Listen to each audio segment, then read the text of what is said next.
എല്ലാ പ്രിയ സുഹൃത്തുക്കൾക്കും rank making സീരീസിന്റെ ക്ലാസ് 2ലേക്ക് സ്വാഗതം. നമ്മൾ ഇന്ന് +1 അധ്യായം 2 ഇന്ത്യൻ ഭരണഘടനയിലെ അവകാശങ്ങൾ rights in the Indian constitution എന്ന ലെസൺ ആണ് ഇന്ന് ക്ലാസ്സിൽ ഉൾപ്പെടുത്തിയിരിക്കുന്നത്.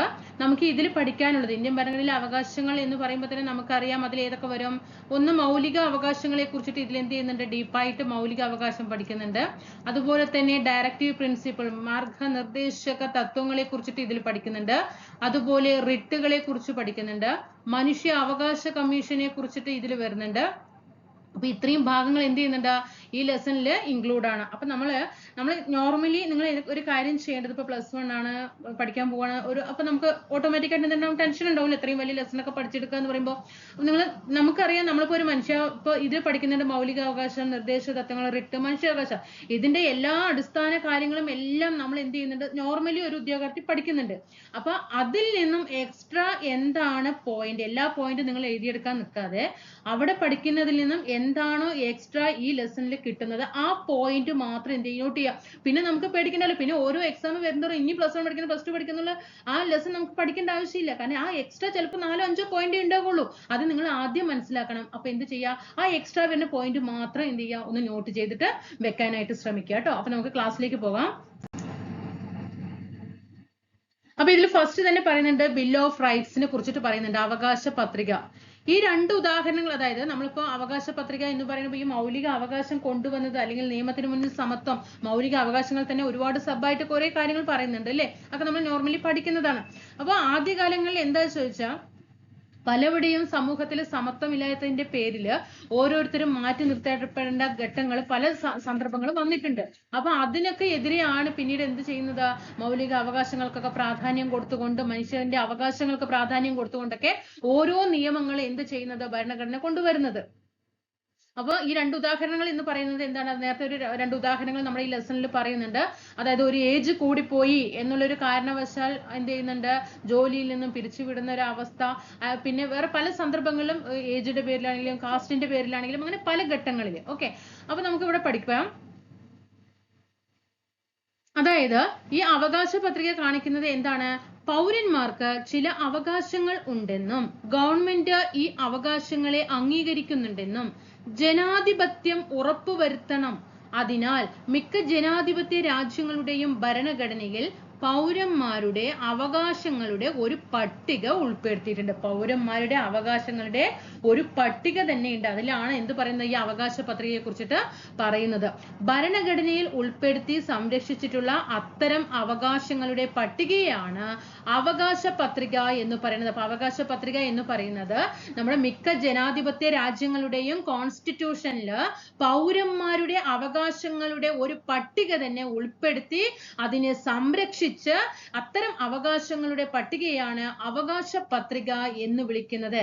അതൊരു കാര്യം മനസ്സിലായോ? അപ്പൊ ബിൽ ഓഫ് റൈറ്റ്സ് എന്ന് പറയുന്നത് എന്താന്ന് മനസ്സിലായല്ലോ. അവകാശ പത്രിക വ്യക്തികളുടെ അവകാശങ്ങൾക്കെതിരെ പ്രവർത്തിക്കുന്നതിൽ നിന്നും ഗവൺമെന്റിനെ വിലക്കുകയും അവകാശ ലംഘനം ഉണ്ടായാൽ അതിന് പരിഹാരം ഉറപ്പാക്കുകയും ചെയ്യുന്നു. അതായത് ഒരു വ്യക്തിക്ക് പല അവകാശങ്ങൾ ഉണ്ടാകും അല്ലെ. ഒരിക്കലും ആ അവകാശത്തെ ഗവൺമെന്റ് എന്ത് ചെയ്യാൻ പാടില്ല, വിലക്കാൻ പാടില്ല.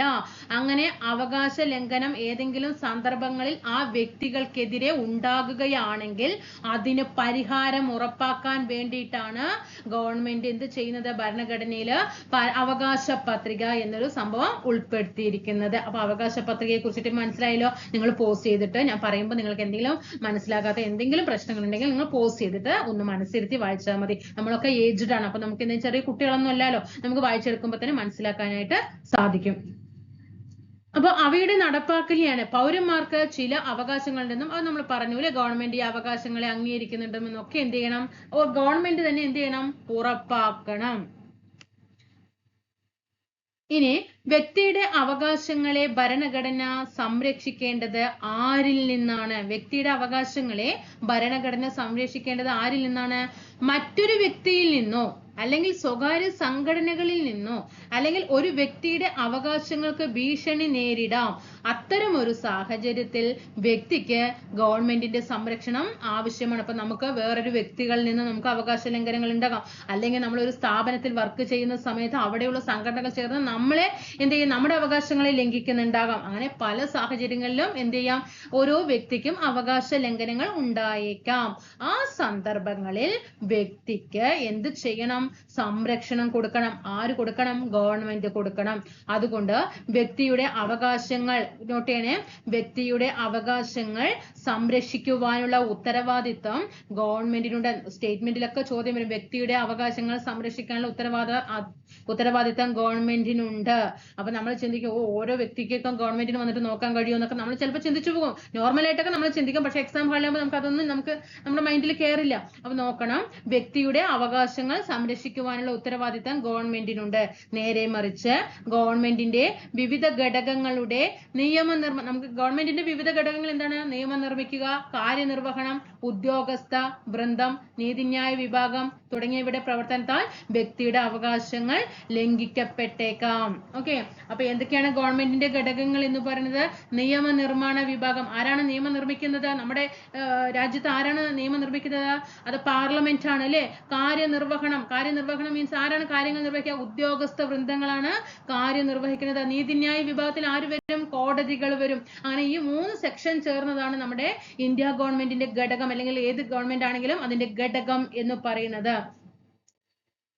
ഇനി നമുക്ക് ഈ അവകാശ പത്രികയെ കുറിച്ചിട്ട് നമുക്കൊന്ന് ഡീറ്റെയിൽ ആയിട്ട് മനസ്സിലാക്കി വന്നു അല്ലെ. എന്താണ് അവകാശ ബിൽ ഓഫ് റൈറ്റ്സിനെ കുറിച്ചിട്ട് എന്താണ് അതിൽ പറഞ്ഞിരിക്കുന്നത്?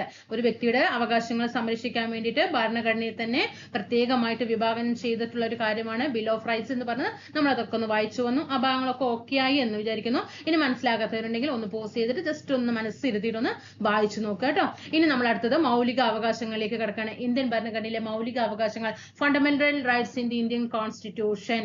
സ്വാതന്ത്ര്യ സമരകാലത്ത് നമ്മുടെ ദേശീയ നേതാക്കൾ, അതായത് നല്ല രീതിയിൽ നല്ല സ്ട്രെസ് ചെയ്തിട്ട് വായിക്കാം. നമുക്ക് 2 പ്രാവശ്യം ഇത് വായിച്ചു നിൽക്കുമ്പോൾ ഒരുപാട് ക്ലാസ് ലെങ്ത് ആകും. അപ്പൊ എന്ത് ചെയ്യുക, മനസ്സിരുത്തി വായിക്കുന്ന സമയത്ത് നിങ്ങൾ അതുപോലെ ഒന്ന് ശ്രദ്ധിച്ച് വായിക്കുക. നമുക്ക് പോയിന്റുകൾ വരുമ്പോൾ അവിടെ അണ്ടർലൈൻ ചെയ്തിട്ട് നമുക്ക് പഠിക്കുകയും ചെയ്യാം കേട്ടോ. സ്വാതന്ത്ര്യ സമരകാലത്ത് നമ്മുടെ ദേശീയ നേതാക്കൾ മൗലിക അവകാശങ്ങളുടെ പ്രാധാന്യം മനസ്സിലാക്കുകയും ബ്രിട്ടീഷ് ഭരണാധികാരികളോട് അവ മാനിക്കണമെന്ന് ആവശ്യപ്പെടുകയും ചെയ്തു. 1928 നോട്ട് ചെയ്തോളൂ കേട്ടോ. 1900 ഇത് നമ്മൾ നോർമലി പഠിക്കുന്നതാണ്, ഇതിലിപ്പോ എക്സ്ട്രാ പഠിക്കാനൊന്നുമില്ല. 1928 തന്നെ മോത്തിലാൽ നെഹ്റു, 1928 മോത്തിലാൽ നെഹ്റു നോട്ട് ചെയ്തോളൂ. ആ കമ്മിറ്റിയാണ് അവകാശ പത്രിക വേണമെന്ന വാദം ഉന്നയിച്ചത്. ഒരുപാട് പ്രാവശ്യം പ്രീവിയസ് ക്വസ്റ്റ്യൻ ആണ്. അവകാശ പത്രിക നിലവിൽ വന്ന വർഷം 1928 ആരാണ് അത് കൊണ്ടുവന്നത്? മോത്തിലാൽ നെഹ്റു. പഠിച്ചല്ലോ. 1928 മോത്തിലാൽ നെഹ്റു അവകാശ പത്രിക പഠിച്ചു. സ്വാതന്ത്ര്യം നേടി ഭരണഘടന രൂപീകരിക്കുന്ന വേളയിൽ അവകാശങ്ങൾ ഭരണഘടനയിൽ ഉൾപ്പെടുത്തുന്നതിനെ സംബന്ധിച്ച് അഭിപ്രായ വ്യത്യാസങ്ങൾ ഉണ്ടായിരുന്നില്ല. നോക്കിക്കേ ഒരു സ്റ്റേറ്റ്മെന്റ് വരുമ്പോൾ ചോദിക്കലേ ഉണ്ടായിരുന്നു എന്ന് വന്നാൽ നമ്മൾ നേരെ എഴുതില്ല. കാരണം നമ്മൾ കഴിഞ്ഞ ലെസണിൽ പറഞ്ഞു, ഭരണഘടനയുടെ നിർമ്മാണ വേളയിൽ ഒരുപാട് അഭിപ്രായ വ്യത്യാസങ്ങൾ ഉണ്ടായിരുന്നു എന്നൊക്കെ പറഞ്ഞിട്ടുണ്ടായിരുന്നു അല്ലേ. അപ്പൊ നമ്മൾ ഇവിടെ അത് ചിന്തിക്കാം. പക്ഷേ നമ്മൾ സാർവത്രിക പ്രായപൂർത്തി വോട്ടവകാശം മാത്രമാണ് തർക്കങ്ങളൊന്നും ഇല്ലാതെ പാസ്സാക്കപ്പെട്ടത് എന്ന് നമ്മൾ കഴിഞ്ഞ ക്ലാസ്സിൽ പഠിച്ചു. അതുപോലെ തന്നെയാണ് നോക്കൂ, അവകാശങ്ങൾ ഭരണഘടനയിൽ ഉൾപ്പെടുത്തുന്നതിനെ സംബന്ധിച്ച് അഭിപ്രായ വ്യത്യാസങ്ങൾ ഉണ്ടായിരുന്നില്ല. പ്രത്യേകം സംരക്ഷിക്കപ്പെടേണ്ട അവകാശങ്ങളുടെ ഒരു പട്ടിക തന്നെ ഭരണഘടനയിൽ ഉൾപ്പെടുത്തുകയുണ്ടായി. അവ മൗലിക അവകാശങ്ങൾ എന്നറിയപ്പെട്ടു. മൗലിക അവകാശങ്ങൾ എന്ന് പറയുന്നത് പ്രത്യേകം സംരക്ഷിക്കപ്പെടേണ്ട അവകാശങ്ങളുടെ ഒരു പട്ടിക തന്നെ ഭരണഘടനയിൽ ഉൾപ്പെടുത്തുകയുണ്ടായി. അവ മൗലിക അവകാശങ്ങൾ എന്ന് അറിയപ്പെടുന്നു. മൗലിക അവകാശങ്ങൾ വളരെ പ്രാധാന്യമേറിയതിനാൽ ഗവൺമെന്റ് തന്നെ അവ ലംഘിക്കുകയില്ലെന്ന് ഭരണഘടന ഉറപ്പുവരുത്തിയിരിക്കുന്നു. ഒരിക്കലും മൗലിക അവകാശങ്ങളെ ഗവൺമെന്റ് ലംഘിക്കാൻ പാടില്ല. അത് ഭരണഘടനയിൽ തന്നെ എടുത്തു പറയുന്നുണ്ട്. കാരണം ഇന്ത്യൻ ഭരണഘടനയിലെ ഏറ്റവും പ്രാധാന്യമേറിയ ഒരു ഭാഗമാണ് ഇത് ഫണ്ടമെന്റൽ റൈറ്റ്സ് എന്ന് പറയുന്നത്. മൗലിക അവകാശങ്ങൾ ലഭ്യമായ മറ്റ് അവകാശങ്ങളിൽ നിന്നും വ്യത്യസ്തപരമാണ്. സാധാരണയായി നിയമപരമായ മൗലിക അവകാശങ്ങൾ ലഭ്യമായ മറ്റ് അവകാശങ്ങളിൽ നിന്നും വ്യത്യസ്തമാണ് അല്ലേ. സാധാരണയായി നിയമപരമായ അവകാശങ്ങളെ സംരക്ഷിക്കുന്നതും നടപ്പിലാക്കുന്നതും നോട്ട് ചെയ്യണം കേട്ടോ. നിയമപരമായ അവകാശങ്ങളെ സംരക്ഷിക്കുന്നതും നടപ്പിലാക്കുന്നതും ഒക്കെ ഏതാണ്? അത് സാധാരണ നിയമങ്ങൾ കൊണ്ട് മതി. പക്ഷേ മൗലിക അവകാശങ്ങളെ സംരക്ഷിക്കുന്നതും ഉറപ്പുവരുത്തുന്നതും രാജ്യത്തെ ഭരണഘടനയാണ്. ഇവിടെ നിന്ന് ഒന്ന് സ്ട്രെസ് ചെയ്തിട്ട് ഒന്ന് വായിച്ചു നോക്കൂ. നിയമപരമായ അവകാശങ്ങളെ സംരക്ഷിക്കുന്നതും നടപ്പിലാക്കുന്നതും അതൊക്കെ എന്ത് നിയമം മതി? അതായത് ഓർഡിനറി ലോസ് മതി. സാധാരണയായിട്ടുള്ള നിയമങ്ങൾ കൊണ്ട് നമുക്ക് അവയെ സംരക്ഷിച്ചാൽ മതി. പക്ഷെ ഒരിക്കലും സാധാരണ നിയമങ്ങൾ കൊണ്ട് മൗലിക അവകാശങ്ങളെ സംരക്ഷിക്കാനോ ഉറപ്പുവരുത്താനോ സാധിക്കില്ല. അത് രാജ്യത്തെ ഭരണഘടനയാണ് സംരക്ഷിക്കേണ്ടത്. മൗലികാവകാശങ്ങളുടെ സംരക്ഷകൻ എന്ന് പറയുന്ന ആരാണ്? രാജ്യത്തെ ഭരണഘടനയാണ്. സാധാരണ നിയമങ്ങളെ ഇതൊക്കെ നോട്ട് ചെയ്യണേ. സാധാരണ നിയമങ്ങളെ ലളിതമായ നടപടിക്രമത്തിലൂടെ ഭേദഗതി ചെയ്യുമ്പോൾ മൗലികാവകാശങ്ങളുടെ ഭേദഗതിക്ക് ഭരണഘടനാ ഭേദഗതിയിലൂടെ മാത്രമേ സാധ്യമാകൂ. അപ്പോ നിയമപരമായിട്ടുള്ള ഒരു അവകാശമാണെങ്കിൽ സാധാരണയായിട്ടുള്ള നിയമങ്ങൾ മതി, ലളിതമായ നടപടിക്രമങ്ങൾ മതി. പക്ഷേ മൗലിക അവകാശമാണെങ്കിൽ അതിനെ സംരക്ഷിക്കേണ്ടത് ഇന്ത്യൻ ഭരണഘടനയാണ്. അതിനെ ഭേദഗതി ചെയ്യേണ്ടതും ഭരണഘടനാ ഭേദഗതിയിലൂടെ മാത്രമേ സാധ്യമാകൂ. ഗവൺമെന്റിന്റെ ഒരു ഘടകവും മൗലികാവകാശങ്ങളെ ലംഘിക്കുന്ന രീതിയിൽ പ്രവർത്തിക്കാൻ പാടില്ല. ഗവൺമെന്റിന്റെ പ്രവർത്തനങ്ങളിലൂടെ മൗലികാവകാശങ്ങൾ ലംഘിക്കപ്പെട്ടാൽ അവയെ സംരക്ഷിക്കാനുള്ള അധികാരവും ഉത്തരവാദിത്വവും നീതിന്യായം നടപ്പിലാക്കുന്നതും അത് നമുക്ക് അടുത്ത സ്ലൈഡിൽ തരാട്ടോ. അപ്പൊ ഈ ഭാഗങ്ങൾ ഒന്ന് നന്നായിട്ട് നോക്കി വെക്കുക. ഒരിക്കലും ഗവൺമെന്റ് എന്ത് ചെയ്യാൻ പാടില്ല? മൗലിക അവകാശങ്ങളെ ലംഘിക്കാൻ പാടില്ല. ഗവൺമെന്റിന്റെ പ്രവർത്തനങ്ങളുടെ മൗലികാവകാശങ്ങൾ ലംഘിക്കപ്പെട്ടാൽ അവയെ സംരക്ഷിക്കാനുള്ള അധികാരവും ഉത്തരവാദിത്വവും ആർക്കാണ്? നീതിന്യായ വിഭാഗങ്ങളാണ് അല്ലേ? അങ്ങനെ കാര്യനിർവഹണ വിഭാഗത്തിന്റെയും നിയമനിർമ്മാണ വിഭാഗത്തിന്റെയും പ്രവർത്തനങ്ങൾ മൗലികാവകാശങ്ങളെ ലംഘിക്കുകയോ അന്യായമായ രീതിയിൽ നിയന്ത്രിക്കുകയോ ചെയ്താൽ ഇത്തരം പ്രവർത്തികളെ നിയമവിരുദ്ധമായി പ്രഖ്യാപിക്കാനുള്ള അധികാരം നീതിന്യായ വിഭാഗത്തിനുണ്ട്. എങ്കിലും മൗലിക അവകാശങ്ങൾ നോട്ട് ചെയ്യണേ. എങ്കിലും മൗലിക അവകാശങ്ങൾ ഒരിക്കലും പരിപൂർണമോ അനിയന്ത്രിതമോ അല്ല. ഇങ്ങനെ ഒരു വേർഡൊക്കെ കാണുമ്പോൾ നമുക്ക് അതവിടെ കൺഫ്യൂഷൻ ആകും അല്ലേ? മലയാളത്തിലുള്ള സാധാരണയായിട്ടുള്ള വാക്കുകൾ വരുന്ന സമയത്ത് അത് നമുക്ക് തിരിച്ചു പിടിക്കുക എന്ന് പറയുന്നത് കഷ്ടം തന്നെയാണ്. അപ്പോ ഈ രണ്ട് വാക്കുകളൊന്ന് ശ്രദ്ധിക്കുക. പരിപൂർണമോ അബ്സല്യൂട്ട്, അനിയന്ത്രിതമോ അൺലിമിറ്റഡ് അല്ല. അതിനുമേൽ ഗവൺമെന്റിന് യുക്തിപരമായ നിയന്ത്രണങ്ങൾ ഏർപ്പെടുത്താവുന്നതാണ്. ഒരിക്കലും മൗലികാവകാശങ്ങൾ പരിപൂർണമോ അനിയന്ത്രിതമോ അല്ല. അതിനാൽ ഗവൺമെന്റിന് യുക്തിപരമായ നിയന്ത്രണങ്ങൾ അതിനുമേൽ ഏർപ്പെടുത്താവുന്നതാണ്. ഇനി ഇതില് നമ്മുടെ ഈ ലെസണിൽ ദക്ഷിണാഫ്രിക്കൻ ഭരണഘടനയിലെ അവകാശ പത്രികയെ കുറിച്ചിട്ട് ഇപ്പൊ നമ്മൾ നേരത്തെ പറഞ്ഞത് നമ്മുടെ ഇന്ത്യൻ കോൺസ്റ്റിറ്റ്യൂഷന്റെ ബിൽ ഓഫ് റൈറ്റ്സിനെ കുറിച്ചിട്ടാണ് പറഞ്ഞത്. എന്നാൽ ഇവിടെ എന്താ പറയുന്നത്? ദക്ഷിണാഫ്രിക്കയിലെ ഒരു ബിൽ ഓഫ് റൈറ്റ്സിനെ കുറിച്ചിട്ട് നമുക്ക് ഈ ലെസണിൽ പറയുന്നുണ്ട്. നമുക്ക് എന്ത് ചെയ്യാം? ജസ്റ്റ് ഒന്ന് വായിച്ചു പോകാം. നമുക്ക് ഇന്ത്യൻ കോൺസ്റ്റിറ്റ്യൂഷൻ ഇവിടെ പഠിക്കാൻ വയ്യാണ്ടിരിക്കുന്നു അല്ലെ? അതിന്റെ സമയത്താണ് നമുക്ക് എന്ത് ചെയ്യുന്നത്? സൗത്ത് ആഫ്രിക്കയുടെ കൂടിയിട്ട് വരുന്നത്. ജസ്റ്റ് ഒന്ന് വായിച്ചു നോക്കുക കേട്ടോ. 1900 ജസ്റ്റ് ഒന്ന് വേണമെങ്കിൽ ഓപ്ഷനിലൊക്കെ ചിലപ്പോൾ ഒരു സ്റ്റേറ്റ്മെന്റ് വരാൻ സാധ്യതയില്ല, ബൈ ചാൻസ്. ഓക്കെ, 1996 ഡിസംബറിലാണ് ദക്ഷിണാഫ്രിക്കൻ ഭരണഘടന നിലവിൽ വന്നത്. നോക്കൂ, നമ്മുടെ 1950 ജനുവരി 26 നമ്മുടെ കോൺസ്റ്റിറ്റ്യൂഷൻ വന്നപ്പോൾ എത്ര വർഷങ്ങൾക്ക് ശേഷമാണ് ദക്ഷിണാഫ്രിക്കയുടെ വരുന്നത് നോക്കൂ. 96 ഡിസംബർ ദക്ഷിണാഫ്രിക്കൻ ഭരണഘടന നിലവിൽ വന്നത്. ദക്ഷിണാഫ്രിക്കയിലെ വർണ്ണവിവേചന ഗവൺമെന്റിന്റെ പിരിച്ചുവിടലിനെ തുടർന്നുള്ള ആഭ്യന്തര യുദ്ധ ഭീഷണിയുടെ പശ്ചാത്തലത്തിലാണ് ഭരണഘടനയുടെ രൂപീകരണവും പ്രഖ്യാപനവും. ജനാധിപത്യത്തിന്റെ മൂലക്കല്ലായിട്ടാണ് അവകാശ പത്രികയെ ദക്ഷിണാഫ്രിക്കൻ ഭരണഘടന വിശേഷിപ്പിക്കുന്നത്. ദക്ഷിണാഫ്രിക്കൻ ഭരണഘടന വർഗം, ലിംഗം, ഗർഭം, വൈവാഹിക പദവി, വംശം, വർണ്ണം, വയസ്സ്, വൈകല്യം, മതം, മനസാക്ഷി, വിശ്വാസം, സംസ്കാരം, ഭാഷ, ജനനം എന്നിവയുടെ അടിസ്ഥാനത്തിലുള്ള വിവേചനം വിലക്കിയിരിക്കുന്നു. ഒരു പക്ഷേ പൗരന്മാർക്ക് ഏറ്റവും കൂടുതൽ അവകാശങ്ങൾ ലഭ്യമാക്കിയിട്ടുള്ള ഭരണഘടനയിൽ ഒന്നാണിത്. ഒരു പ്രത്യേക ഭരണഘടനാ കോടതിയാണ് ഈ അവകാശങ്ങൾ നടപ്പിൽ വരുത്തുന്നത്. ദക്ഷിണാഫ്രിക്കൻ ഭരണഘടനയിൽ ഉൾപ്പെട്ടിട്ടുള്ള ചില നോക്കിക്കേ, അവകാശങ്ങൾ ഇതാ ഇത്രയും കാര്യങ്ങള് ദക്ഷിണാഫ്രിക്കൻ ഭരണഘടനയിലാണ് കേട്ടോ. അതായത് ഇതൊക്കെ വരുന്നത്. നമുക്ക് ജസ്റ്റ് ഒന്ന് വായിച്ചു പോകാം. അന്തസ്സിനുള്ള അവകാശം, സ്വകാര്യതയ്ക്കുള്ള അവകാശം, മാന്യമായി തൊഴിൽ ചെയ്യാനുള്ള അവകാശം, ആരോഗ്യകരമായ പരിസ്ഥിതിക്കും പരിസ്ഥിതി സംരക്ഷണത്തിന്, പാർപ്പിട സൗകര്യത്തിന്, ആരോഗ്യ പരിപാലനം, ഭക്ഷണം, ജലം, സാമൂഹ്യ സുരക്ഷ, കുട്ടികളുടെ അവകാശം, അടിസ്ഥാന വിദ്യാഭ്യാസത്തിനും ഉന്നത വിദ്യാഭ്യാസത്തിനും, സാംസ്കാരികവും മതപരവും ഭാഷാപരമായിട്ടുള്ളത്, അന്തസ്സിനുള്ള അവകാശം, സ്വകാര്യത, മാന്യമായി തൊഴിൽ ചെയ്യാൻ, ആരോഗ്യകരമായ പരിസ്ഥിതി സംരക്ഷണം, പാർപ്പിട സൗകര്യം, ഇതൊക്കെ എന്ത് ചെയ്യണം? ഇതൊക്കെ നമ്മൾ എന്ത് ചെയ്യാം? ഒന്ന് വായിച്ച് നോക്കിയാൽ മതി കേട്ടോ. ഇതിലുള്ള കാര്യങ്ങൾ തന്നെയാണ് ഇവിടെയും പറയുന്നത്. ഇനി സാംസ്കാരികവും മതപരവും ഭാഷാപരമായ വിഭാഗങ്ങളുടെ അവകാശം, വിവരാവകാശം.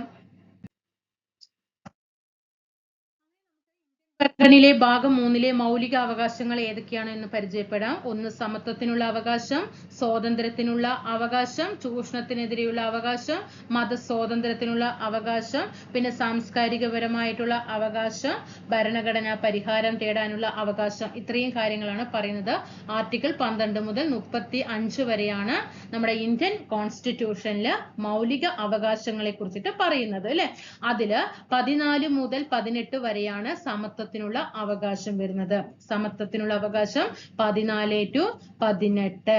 ഓക്കെ, ഇനി 19 to 21, 23, 24, ഓക്കെ, 25, 28, ഇത്രയും കാര്യങ്ങൾ മനസ്സിലാക്കുക. അതൊക്കെ നമ്മൾ നോർമലായിട്ട് ഒരു പരീക്ഷയ്ക്ക് പഠിക്കുന്ന ഉദ്യോഗാർത്ഥികൾ ഇതെല്ലാം നമ്മൾ സാധാരണയായിട്ട് പഠിക്കാറുള്ള കാര്യങ്ങളാണ്. നമുക്ക് ലെസണിലുള്ള കാര്യങ്ങൾ ചർച്ച ചെയ്യാം. 1 14 to 18 സമത്വത്തിനുള്ള അവകാശം. എത്ര സമത്വങ്ങൾ പറയുന്നുണ്ട് നോക്കിക്കേ. ഇത്രയും കാര്യങ്ങൾ നിയമത്തിന് മുന്നിൽ സമത്വത്തിനുള്ള അവകാശം, റൈറ്റ് ടു ഈക്വാലിറ്റി. ഏതൊക്കെയാണ്? നിയമത്തിന് മുന്നിൽ തുല്യത, തുല്യ നിയമ പരിരക്ഷ, മതം, വർഗം, ജാതി, ലിംഗം, ജനനസ്ഥലം എന്നിവയുടെ അടിസ്ഥാനത്തിലുള്ള വിവേചനങ്ങളുടെ നിരോധനം, ഹോട്ടലുകൾ, കടകൾ, കിണറുകൾ, കുളങ്ങൾ, പൊതു സ്നാനഘട്ടങ്ങൾ, പൊതുനിരത്തുകൾ എന്നിവിടങ്ങളിൽ തുല്യ പ്രവേശനം, പൊതുജോലികളിൽ അവസര സമത്വം, അയിത്ത നിർമാർജനം. മഹാത്മാഗാന്ധി കി ജയ് എന്ന മുദ്രാവാക്യത്തോടെ ആർട്ടിക്കിൾ 17 വന്നത്. സ്ഥാനപ്പേരുകൾ നിർത്തലാക്കൽ 18 അല്ലെ. ആർട്ടിക്കിൾ 18 സ്ഥാനപ്പേര് നിർത്തലാക്കൽ. അപ്പൊ ഇത്രയും കാര്യങ്ങളാണ് നിയമത്തിന് മുന്നിൽ സമത്വം എന്നതിൽ വരുന്നത്. അടുത്തത് 19 to 21 സ്വാതന്ത്ര്യത്തിനുള്ള അവകാശം. താഴെ പറയുന്ന സ്വാതന്ത്ര്യങ്ങൾക്കുള്ള അവകാശങ്ങൾ നോക്കിക്കേ. ഏതൊക്കെയാണ് മൗലിക സ്വാതന്ത്ര്യം? നോക്കിക്കേ, ഇതാണ് നമുക്ക് കഴിഞ്ഞ കണ്ണൂർ, കൊല്ലം ഈ ജില്ലകളിൽ വന്ന LDC എക്സാമില് അവിടെ ക്വസ്റ്റ്യൻസ് നമ്മൾ നോർമലായിട്ട് എങ്ങനെയാണ് പഠിക്കാറുള്ളത്? 19 to 21 നമ്മൾ പറയാറുണ്ട് അല്ലെ. ഏതാണ്? സ്വാതന്ത്ര്യത്തിലേക്കുള്ള അവകാശം. നമ്മൾ 19 to 21 സ്വാതന്ത്ര്യത്തിലേക്കുള്ള അവകാശം പറയും. ഇതിൽ 19 മാത്രമാണ് ഏത് ഉൾപ്പെടുന്നത്? മൗലിക സ്വാതന്ത്ര്യം. ഒരു 6 മൗലിക സ്വാതന്ത്ര്യങ്ങളെ കുറിച്ചിട്ട് പറയുന്നുണ്ട്. പിന്നെ 20, 21, ഇത് 20 വരുന്നുണ്ട്, ഇത് 21 വരുന്നുണ്ട്, ഇത് 21A വരുന്നുണ്ട്. ഓക്കെ, അപ്പൊ നമ്മൾ നോർമലായിട്ട് പെട്ടെന്ന് എന്ത് ചിന്തിക്കും? ഇതൊക്കെ സ്വാതന്ത്ര്യത്തിനുള്ള അവകാശം വരുന്നില്ല, അപ്പൊ അതിൽ വിദ്യാഭ്യാസത്തിനുള്ള അവകാശം വരും എന്ന് പറയും. പക്ഷെ അവിടെ അങ്ങനെയല്ല വന്നിരിക്കുന്നത്. ക്വസ്റ്റ്യനില് എന്താ വന്ന? മൗലിക സ്വാതന്ത്ര്യങ്ങളിൽ ഉൾപ്പെടാത്തത് ഏത് എന്നാണ് ചോദിക്കുന്നത്. പക്ഷെ മൗലിക സ്വാതന്ത്ര്യങ്ങൾ പറയുന്നത് ആകെ എത്രണ്ണമേ ഉള്ളൂ? 6 മൗലിക സ്വാതന്ത്ര്യങ്ങളേ ഉള്ളൂ. അപ്പൊ ഇത്രയും കാര്യങ്ങൾ മാത്രമേ അതിൽ വരാൻ പാടുള്ളൂ. ഈ കാര്യങ്ങൾ ഒരിക്കലും അതിൽ വരാൻ പാടില്ല. അപ്പൊ അത് പ്രത്യേക ആർട്ടിക്കിളോട് കൂടി പറയുന്നതാണ്. 20, 21, 21A. മനസ്സിലായല്ലോ. അപ്പൊ ഈ 19 വരുന്ന 6 മൗലിക സ്വാതന്ത്ര്യങ്ങൾ ഏതൊക്കെയാണ്? അഭിപ്രായ പ്രകടനത്തിനും ആവിഷ്കാരത്തിനുമുള്ള സ്വാതന്ത്ര്യം, സമാധാനപരമായി സമ്മേളിക്കാനുള്ള സ്വാതന്ത്ര്യം, സംഘടനകൾ, ഇതൊക്കെ നമ്മൾ പഠിക്കുന്നതല്ലേ. ഇന്ത്യയിൽ എവിടെയും സ്വതന്ത്രമായി സഞ്ചരിക്കാനുള്ള അവകാശം, ഇന്ത്യയിൽ എവിടെയും സ്ഥിരതാമസമാക്കാനുള്ള അവകാശം, അതുപോലെ എവിടെയും തൊഴിൽ ചെയ്യാനും കച്ചവടത്തിനും വ്യവസായത്തിനുമുള്ള ഒക്കെ അവകാശങ്ങളാണ്. ഇനി അതുപോലെ 20 പറയുന്നത് കുറ്റങ്ങൾ സ്ഥാപിക്കുന്നത് സംബന്ധിച്ച സംരക്ഷണം, 21 ജീവനും വ്യക്തി സ്വാതന്ത്ര്യത്തിനുള്ള അവകാശം, 21A ആണ് വിദ്യാഭ്യാസത്തിനുള്ള അവകാശം. പഠിച്ചല്ലോ. ഇനി അതുപോലെ ചില കേസുകളുമായി ബന്ധപ്പെട്ടിട്ടുള്ള ശിക്ഷയിൽ നിന്നും അറസ്റ്റിൽ നിന്നുമുള്ള പരിരക്ഷ. അത് ഏത് പറയും? 22. 19 to 22 അല്ലേ നമ്മൾ പറയും. സോറി, 21 അല്ല, 19 to 22 ആണ് അല്ലെ. ചില കേസുകളുമായി ബന്ധപ്പെട്ടിട്ടുള്ള കരുതൽ തടങ്കലെ കുറിച്ചിട്ടൊക്കെ പറയുന്നത് 22 പറയുന്നത്. മനസ്സിലായല്ലോ. അപ്പൊ അവിടെ ചോദ്യം നമ്മളെ ഒന്ന് കുഴപ്പിച്ചു. പക്ഷെ നമ്മൾ നോർമലായിട്ട് 6 മൗലിക സ്വാതന്ത്ര്യങ്ങളെ ഉള്ളൂ എന്ന് മനസ്സിലാക്കിയിട്ട് 6 മൗലിക സ്വാതന്ത്ര്യങ്ങളിൽ ഒരിക്കലും വിദ്യാഭ്യാസത്തിന് സ്വാതന്ത്ര്യത്തിനുള്ള അവകാശം വരുന്നില്ല എന്ന് മനസ്സിലാക്കി ഉദ്യോഗാർത്ഥിക്ക് നമുക്ക് എന്ത് ചെയ്യാൻ കഴിയും? ആ ആൻസർ ചെയ്യാനായിട്ട് സാധിക്കും. ഇനി 23ഉം 24ഉം വരുന്നുണ്ട്. ചൂഷണത്തിനെതിരെയുള്ള അവകാശം, മനുഷ്യ വ്യാപാരത്തിനെതിരെയും നിർബന്ധിത ജോലിക്കുമെതിരെയുള്ള അവകാശം, ഫോഴ്സ്ഡ് ലേബർ എന്ന് പറയുന്നുണ്ട് അല്ലെ 23. ഇത് എപ്പോഴും ചോദ്യമുണ്ട്. കുട്ടികളെ കൊണ്ട് അപകടകരമായ ജോലി ചെയ്യിക്കുന്നതിനുള്ള നിരോധനം, ബാലവേല 24. കുട്ടികളെ കൊണ്ട് ബാലവേലയാണ് 24. മനുഷ്യ വ്യാപാരത്തിനെതിരെയും നിർബന്ധിത ജോലി, ഫോഴ്സ്ഡ് ലേബർ എന്ന് പറയും, അതാണ് 23. ഇത് ബാലവേല 24. ഇനി അടുത്തത് 25 to 28, മതസ്വാതന്ത്ര്യത്തിനുള്ള അവകാശം, right to freedom of religion, മനസാക്ഷി സ്വാതന്ത്ര്യം, മതവിശ്വാസത്തിനും മതാചരണത്തിനും മതപ്രചാരണത്തിനുമുള്ള സ്വാതന്ത്ര്യം, മതപരമായ കാര്യങ്ങളുടെ നടത്തിപ്പിനുള്ള അവകാശം, ഏതെങ്കിലും ഒരു പ്രത്യേക മതത്തെ പരിപോഷിപ്പിക്കുന്നതിനുള്ള അവകാശം, ഏതെങ്കിലും ഒരു പ്രത്യേക മതത്തെ പരിപോഷിപ്പിക്കുന്നതിനായിട്ട് നികുതി നൽകുന്നത് സംബന്ധിച്ച സ്വാതന്ത്ര്യം, വിദ്യാഭ്യാസ സ്ഥാപനങ്ങളിൽ മതബോധനത്തിലോ ആരാധനാലയങ്ങളോ പങ്കെടുക്കുന്നതുമായി ബന്ധപ്പെട്ട സ്വാതന്ത്ര്യം. അടുത്തത് സാംസ്കാരികവും വിദ്യാഭ്യാസപരമായ അവകാശം 29ഉം 30ഉം. ന്യൂനപക്ഷങ്ങളുടെ ഭാഷയുടെ സംസ്കാരത്തിന്റെയും സംരക്ഷണം 29. അവർക്ക് വിദ്യാഭ്യാസ സ്ഥാപനങ്ങൾ, രണ്ടും ശ്രദ്ധിക്കണേ. ഇത് എത്ര പ്രാവശ്യം PSC ചോദിച്ചിട്ടുണ്ടെന്നറിയോ ഈ ക്വസ്റ്റ്യൻസ്? 29 വന്നിട്ട് ന്യൂനപക്ഷങ്ങളുടെ ഭാഷയുടെയും ന്യൂനപക്ഷ വിഭാഗങ്ങൾക്ക് വേണ്ടിയിട്ടാണ് ഏത് പറയുന്നത് 29ഉം 30ഉം. അതിൽ ന്യൂനപക്ഷങ്ങളുടെ ഭാഷയുടെയും സംസ്കാരത്തിന്റെയും ആണെങ്കിൽ 29, അവർക്ക് വിദ്യാഭ്യാസ സ്ഥാപനമാണെങ്കിൽ അത് 30. ഇനി ഭരണഘടനാപരമായ പരിഹാരങ്ങൾക്കുള്ള അവകാശം, ഈ ആർട്ടിക്കിളിനെയാണ് മൗലികാവകാശങ്ങളിൽ മൗലികമായത് എന്ന് ഏറ്റവും കൂടുതൽ പ്രാധാന്യം കോൺസ്റ്റിറ്റ്യൂഷനിലെ ഏത് ആർട്ടിക്കിളിൽ നിന്ന് അംബേദ്കർ വിശേഷിപ്പിച്ചത്? ആർട്ടിക്കിൾ 32നെയാണ്. ആർട്ടിക്കിൾ 32 ഭരണഘടനാപരമായ പരിഹാരങ്ങൾക്കുള്ള അവകാശം, റൈറ്റ് ടു കോൺസ്റ്റിറ്റ്യൂഷണൽ റെമഡീസ്. മൗലിക അവകാശങ്ങൾ സംരക്ഷിക്കുന്നതിനായിട്ട് റിട്ടുകൾ, ഉത്തരവുകൾ, നിർദ്ദേശങ്ങൾ എന്നിവ പുറപ്പെടുവിക്കുന്നതിനായിട്ട് കോടതിയെ സമീപിക്കാനുള്ള അവകാശമാണ്. ഇത് നോക്കൂ, നമ്മള് മൗലികാവകാശങ്ങൾ ഏതൊക്കെയാണെന്നുള്ളത് മനസ്സിലാക്കി കഴിഞ്ഞു. ഇനി അതിന്റെ ഡീപ്പായിട്ട് വരുന്നുണ്ട് കേട്ടോ, ക്ലാസ് വരുന്നുണ്ട്.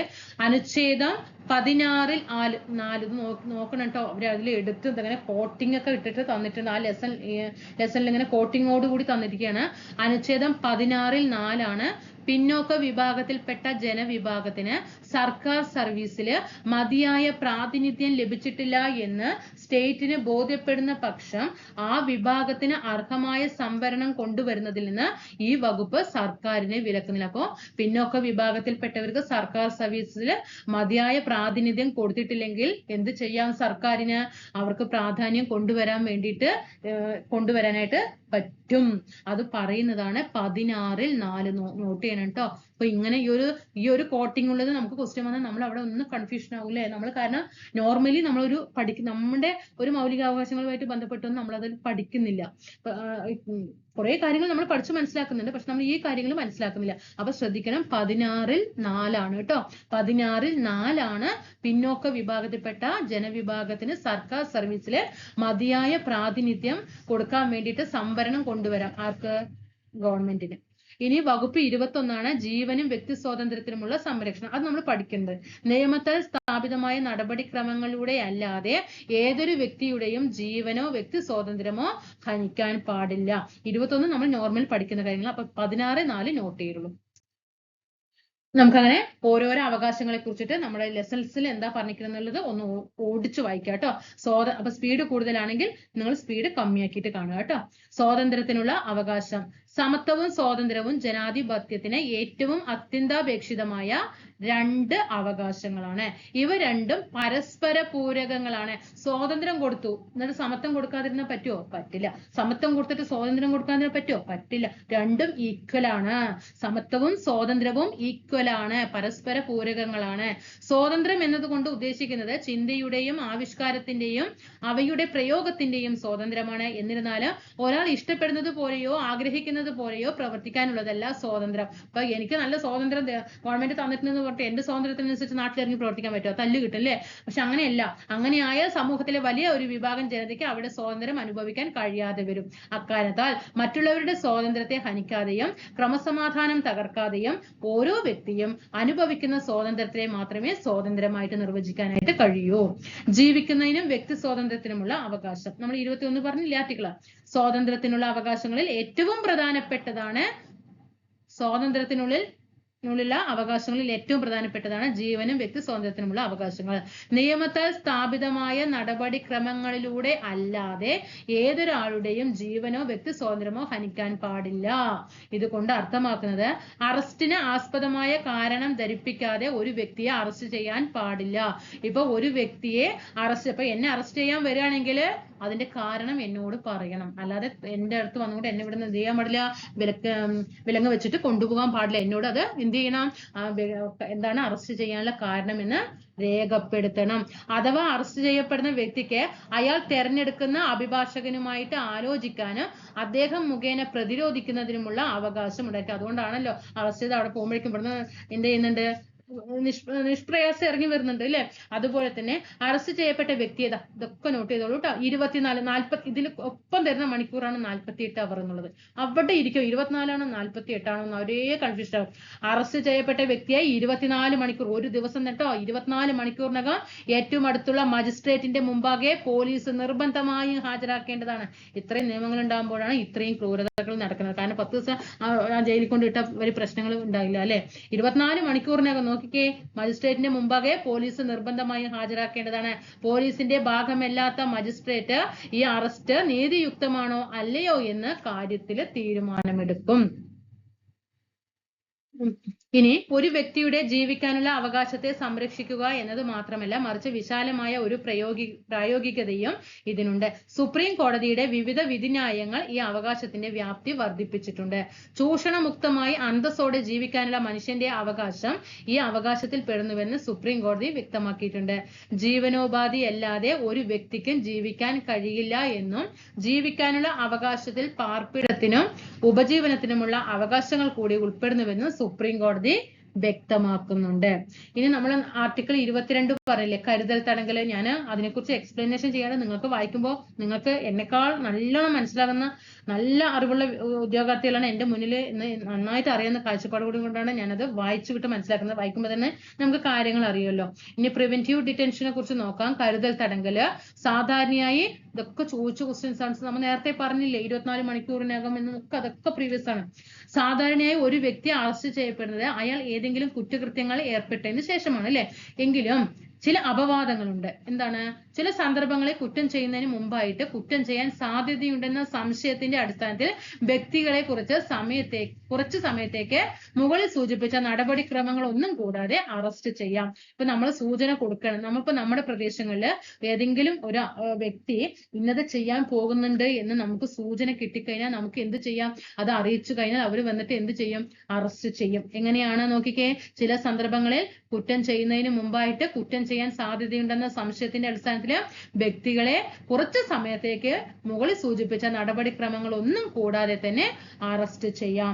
ഇത് കരുതൽ തടങ്കൽ എന്ന് അറിയപ്പെടുന്നു. അപ്പൊ കരുതൽ തടങ്കൽ പറഞ്ഞാൽ എന്താണെന്ന് മനസ്സിലായല്ലോ. അതായത് ഒരു വ്യക്തി രാഷ്ട്രത്തിന്റെ സുരക്ഷയ്ക്കോ ക്രമസമാധാനത്തിനോ ഭീഷണി ഉയർത്തുമെന്ന് ഗവൺമെന്റിന് തോന്നുകയാണെങ്കിൽ അയാളെ അറസ്റ്റ് ചെയ്യാനും വിചാരണ കൂടാതെ തടങ്കിൽ വെക്കാനും ഗവൺമെന്റിന് അധികാരമുണ്ട്. ഇനിയിപ്പോ നമ്മള് ന്യൂസുകളിൽ കേൾക്കാറില്ലേ, ബോംബെറിയാൻ സാധ്യതയുണ്ട് എന്ന് പറഞ്ഞിട്ട് അജ്ഞാതമായ മെസ്സേജുകൾ വരുന്നു. അപ്പൊ നമുക്ക് ആ ഇന്ന വ്യക്തിയാണ് അവിടെ ഇന്നത് ചെയ്യാൻ പോകുന്നത് അറിഞ്ഞാൽ അത് രാജ്യത്തിന് ഭീഷണിയാണ് അല്ലെ.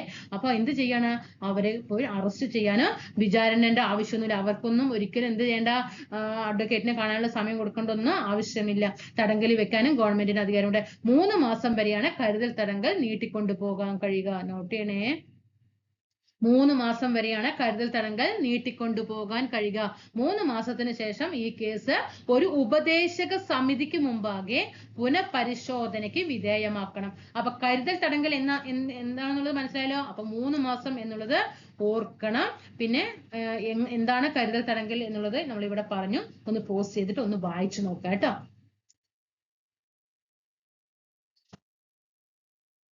ഇനി നോക്കിക്കേ, സാമൂഹ്യ വിരുദ്ധ ശക്തികളെയും ദേശവിരുദ്ധരെയും ഫലപ്രദമായി നേരിടുവാനുള്ള ഒരു ഉപകരണമായിട്ടാണ് ഇതിനെ കാണുന്നത്. കാരണം സർക്കാരിന് എന്താണ് ഇപ്പോ നേരത്തെ ആ വ്യക്തിനെ ഇപ്പോ സാധാരണയായിട്ട് ഒരു വ്യക്തി കുറ്റം ചെയ്ത് കഴിഞ്ഞാൽ നമ്മൾ പറഞ്ഞ കുറെ പ്രൊസീജിയേഴ്സ് ഉണ്ട് എന്നുള്ളത് നേരത്തെ പറഞ്ഞു അല്ലെ. അവരെ പോയിട്ട് അത് പറയണം, നിങ്ങൾ ഇന്ന കുറ്റം ചെയ്തിരിക്കണം, അതുകൊണ്ടാണ് അറസ്റ്റ് ചെയ്യുന്നത്. അതുപോലെ ആ വ്യക്തിക്ക് അദ്ദേഹത്തിന്റെ അഭിഭാഷകനുമായിട്ട് സംസാരിക്കാനും ഒക്കെ സമയമുണ്ട്. പക്ഷെ ഇവിടെ അതില്ല, കരുതൽ തടങ്കൽ പ്രകാരം അതില്ല.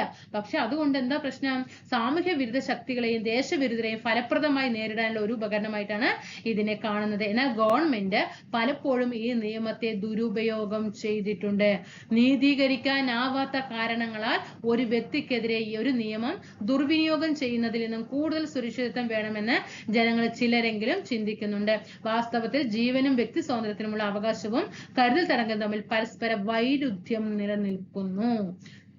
ശ്രദ്ധിക്കണം, ജീവനും വ്യക്തി സ്വാതന്ത്ര്യത്തിനുമുള്ള അവകാശവും കരുതൽ തടങ്കലും രണ്ടും തമ്മിൽ എന്താണ്? പരസ്പര വൈരുദ്ധ്യം നിലനിൽക്കുന്നു. ഇനി എന്തൊക്കെയാണ് അതർ ഫ്രീഡംസ് നോക്കാം. സ്വാതന്ത്ര്യത്തിനുള്ള അവകാശം എന്നതിൽ മറ്റു പല അവകാശങ്ങളും ഉൾക്കൊണ്ടിട്ടുണ്ട്. എന്നിരുന്നാലും ഈ അവകാശങ്ങൾ പൂർണ്ണമല്ല. ഓരോ അവകാശവും ഗവൺമെന്റിന്റെ നിയന്ത്രണങ്ങൾക്ക് വിധേയമാണ്.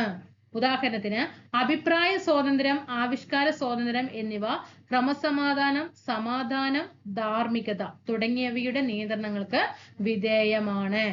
എന്താണ് പഠിച്ചത്? അഭിപ്രായ സ്വാതന്ത്ര്യം, ആവിഷ്കാര സ്വാതന്ത്ര്യവും എന്തിനാണ്? ക്രമസമാധാനത്തിനും സമാധാനത്തിനും ധാർമ്മികതയ്ക്കും തുടങ്ങിയവയുടെ നിയന്ത്രണങ്ങൾക്ക് വിധേയമാണ്. അതുപോലെ തന്നെ സമ്മേളനത്തിനുള്ള സ്വാതന്ത്ര്യം, ആയുധമില്ലാതെ സമ്മേളനത്തിലുള്ള സ്വാതന്ത്ര്യം. ആയുധം കൊണ്ട് പോയിട്ട് സമ്മേളിക്കാൻ പറ്റുമോ? പറ്റില്ല. ആയുധമൊന്നും ഇല്ലാതെ നല്ല രീതിയിൽ നല്ല കാമായിട്ട് അല്ലെ അങ്ങനെയുള്ള ഒരു സമ്മേളനങ്ങളാണെങ്കിൽ എന്ത് ചെയ്യാം? അത് ഒരു സ്വാതന്ത്ര്യമാണ്. എന്നാൽ ചില പ്രദേശങ്ങളിലെ 5ഓ അതിൽ അധികമോ ആളുകൾ ഒത്തുചേരുന്നതിന് ഗവൺമെന്റിന് നിയന്ത്രണങ്ങൾ ഏർപ്പെടുത്താം. എന്നാൽ ഇത്തരം അധികാരങ്ങൾ ഭരണ സംവിധാനത്തിന് നിഷ്പ്രയാസം ദുർവിനിയോഗം ചെയ്യാം. അതുപോലെ തന്നെ ജീവനും മറ്റു അവകാശ കരുതൽ തടങ്കലും പരസ്പര വൈരുദ്ധ്യം നമ്മൾ പറഞ്ഞു. മറ്റു സ്വാതന്ത്ര്യങ്ങളൊക്കെ ആ സ്ലൈഡ് ഒന്നും കൂടി വന്നതാണ് കേട്ടോ. ഇനി അവകാശങ്ങൾക്ക് മീതിയുള്ള നിയന്ത്രണങ്ങളെ സംബന്ധിച്ച ഭരണഘടനാ നിർമ്മാണ സഭയിലെ അംഗങ്ങൾ തന്നെ എന്ത് ചെയ്യുന്നുണ്ട്? അതൃപ്തി പ്രകടിപ്പിക്കുന്നുണ്ട്. ഇതാ സോമനാഥ് ലാഹിരി അദ്ദേഹത്തിന്റെ വാക്കുകളൊന്ന് ശ്രദ്ധിക്കുക കേട്ടോ. ഇത് ചിലപ്പോ ഈ ഒരു കോട്ടിങ് തന്നിട്ട് ഇത് ആരാന്ന് ചോദിച്ചാൽ നമുക്ക് അംബേദ്കറും രാജേന്ദ്ര പ്രസാദ് നെഹ്റു ഒക്കെ ഉണ്ടെങ്കിൽ നമ്മൾ എന്തായാലും അവരെ ഒരിക്കലും കൈവിടില്ല അല്ലെ. കാരണം നമ്മൾ അങ്ങനെയാണ്, അയ്യോ ഇവരൊക്കെ നന്നായിട്ട് ശ്രമിച്ച ആൾക്കാരാണ്, അയ്യോ ഇവരെ ഒഴിവാക്കിയിട്ട് നമുക്ക് ആൻസർ കുത്താൻ പറ്റുമോ എന്ന് പറഞ്ഞാൽ നമ്മൾ അങ്ങനെ നേരെ എന്ത് ചെയ്യും? അവരെ കൊണ്ട് കുത്തില്ലേ. അവരങ്ങനെ മനസ്സ് വിഷമിക്കാൻ പാടില്ല അല്ലെ. കാരണം അവരത്രയും വേണ്ടി പ്രവർത്തിച്ച ആൾക്കാരല്ലേ. നമ്മൾ അത് ചെയ്യുന്നിട്ട് വീടെത്തുമ്പോഴായിരിക്കും എന്തായിരിക്കും ആൻസർ മാറിപ്പോകുന്നത്. അപ്പൊ ഇതില് സോമനാഥ് ലാഹിരിയുടെ ഒരു വാക്കുകൾ നോക്കാം.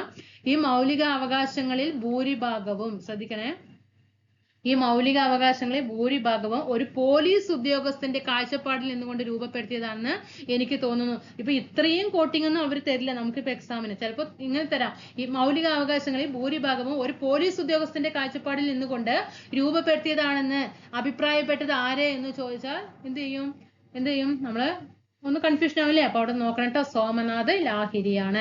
വളരെ കുറച്ച് അവകാശങ്ങൾ മാത്രമാണ് യഥാർത്ഥത്തിൽ അംഗീകരിച്ചിട്ടുള്ളത്.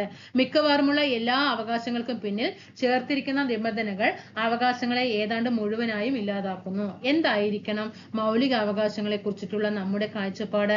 നമ്മുടെ ജനതയ്ക്ക് ലഭ്യമാവണമെന്ന് നാം ആഗ്രഹിക്കുന്ന എല്ലാ അവകാശങ്ങളും അതിൽ ഉൾപ്പെടുത്തേണ്ടതാണ്. അപ്പൊ ചോദ്യം എങ്ങനെ കൂടുതലും വരാൻ സാധ്യത എങ്ങനെയായിരിക്കും? ഇതാ ഇവിടെ നിന്നായിരിക്കും.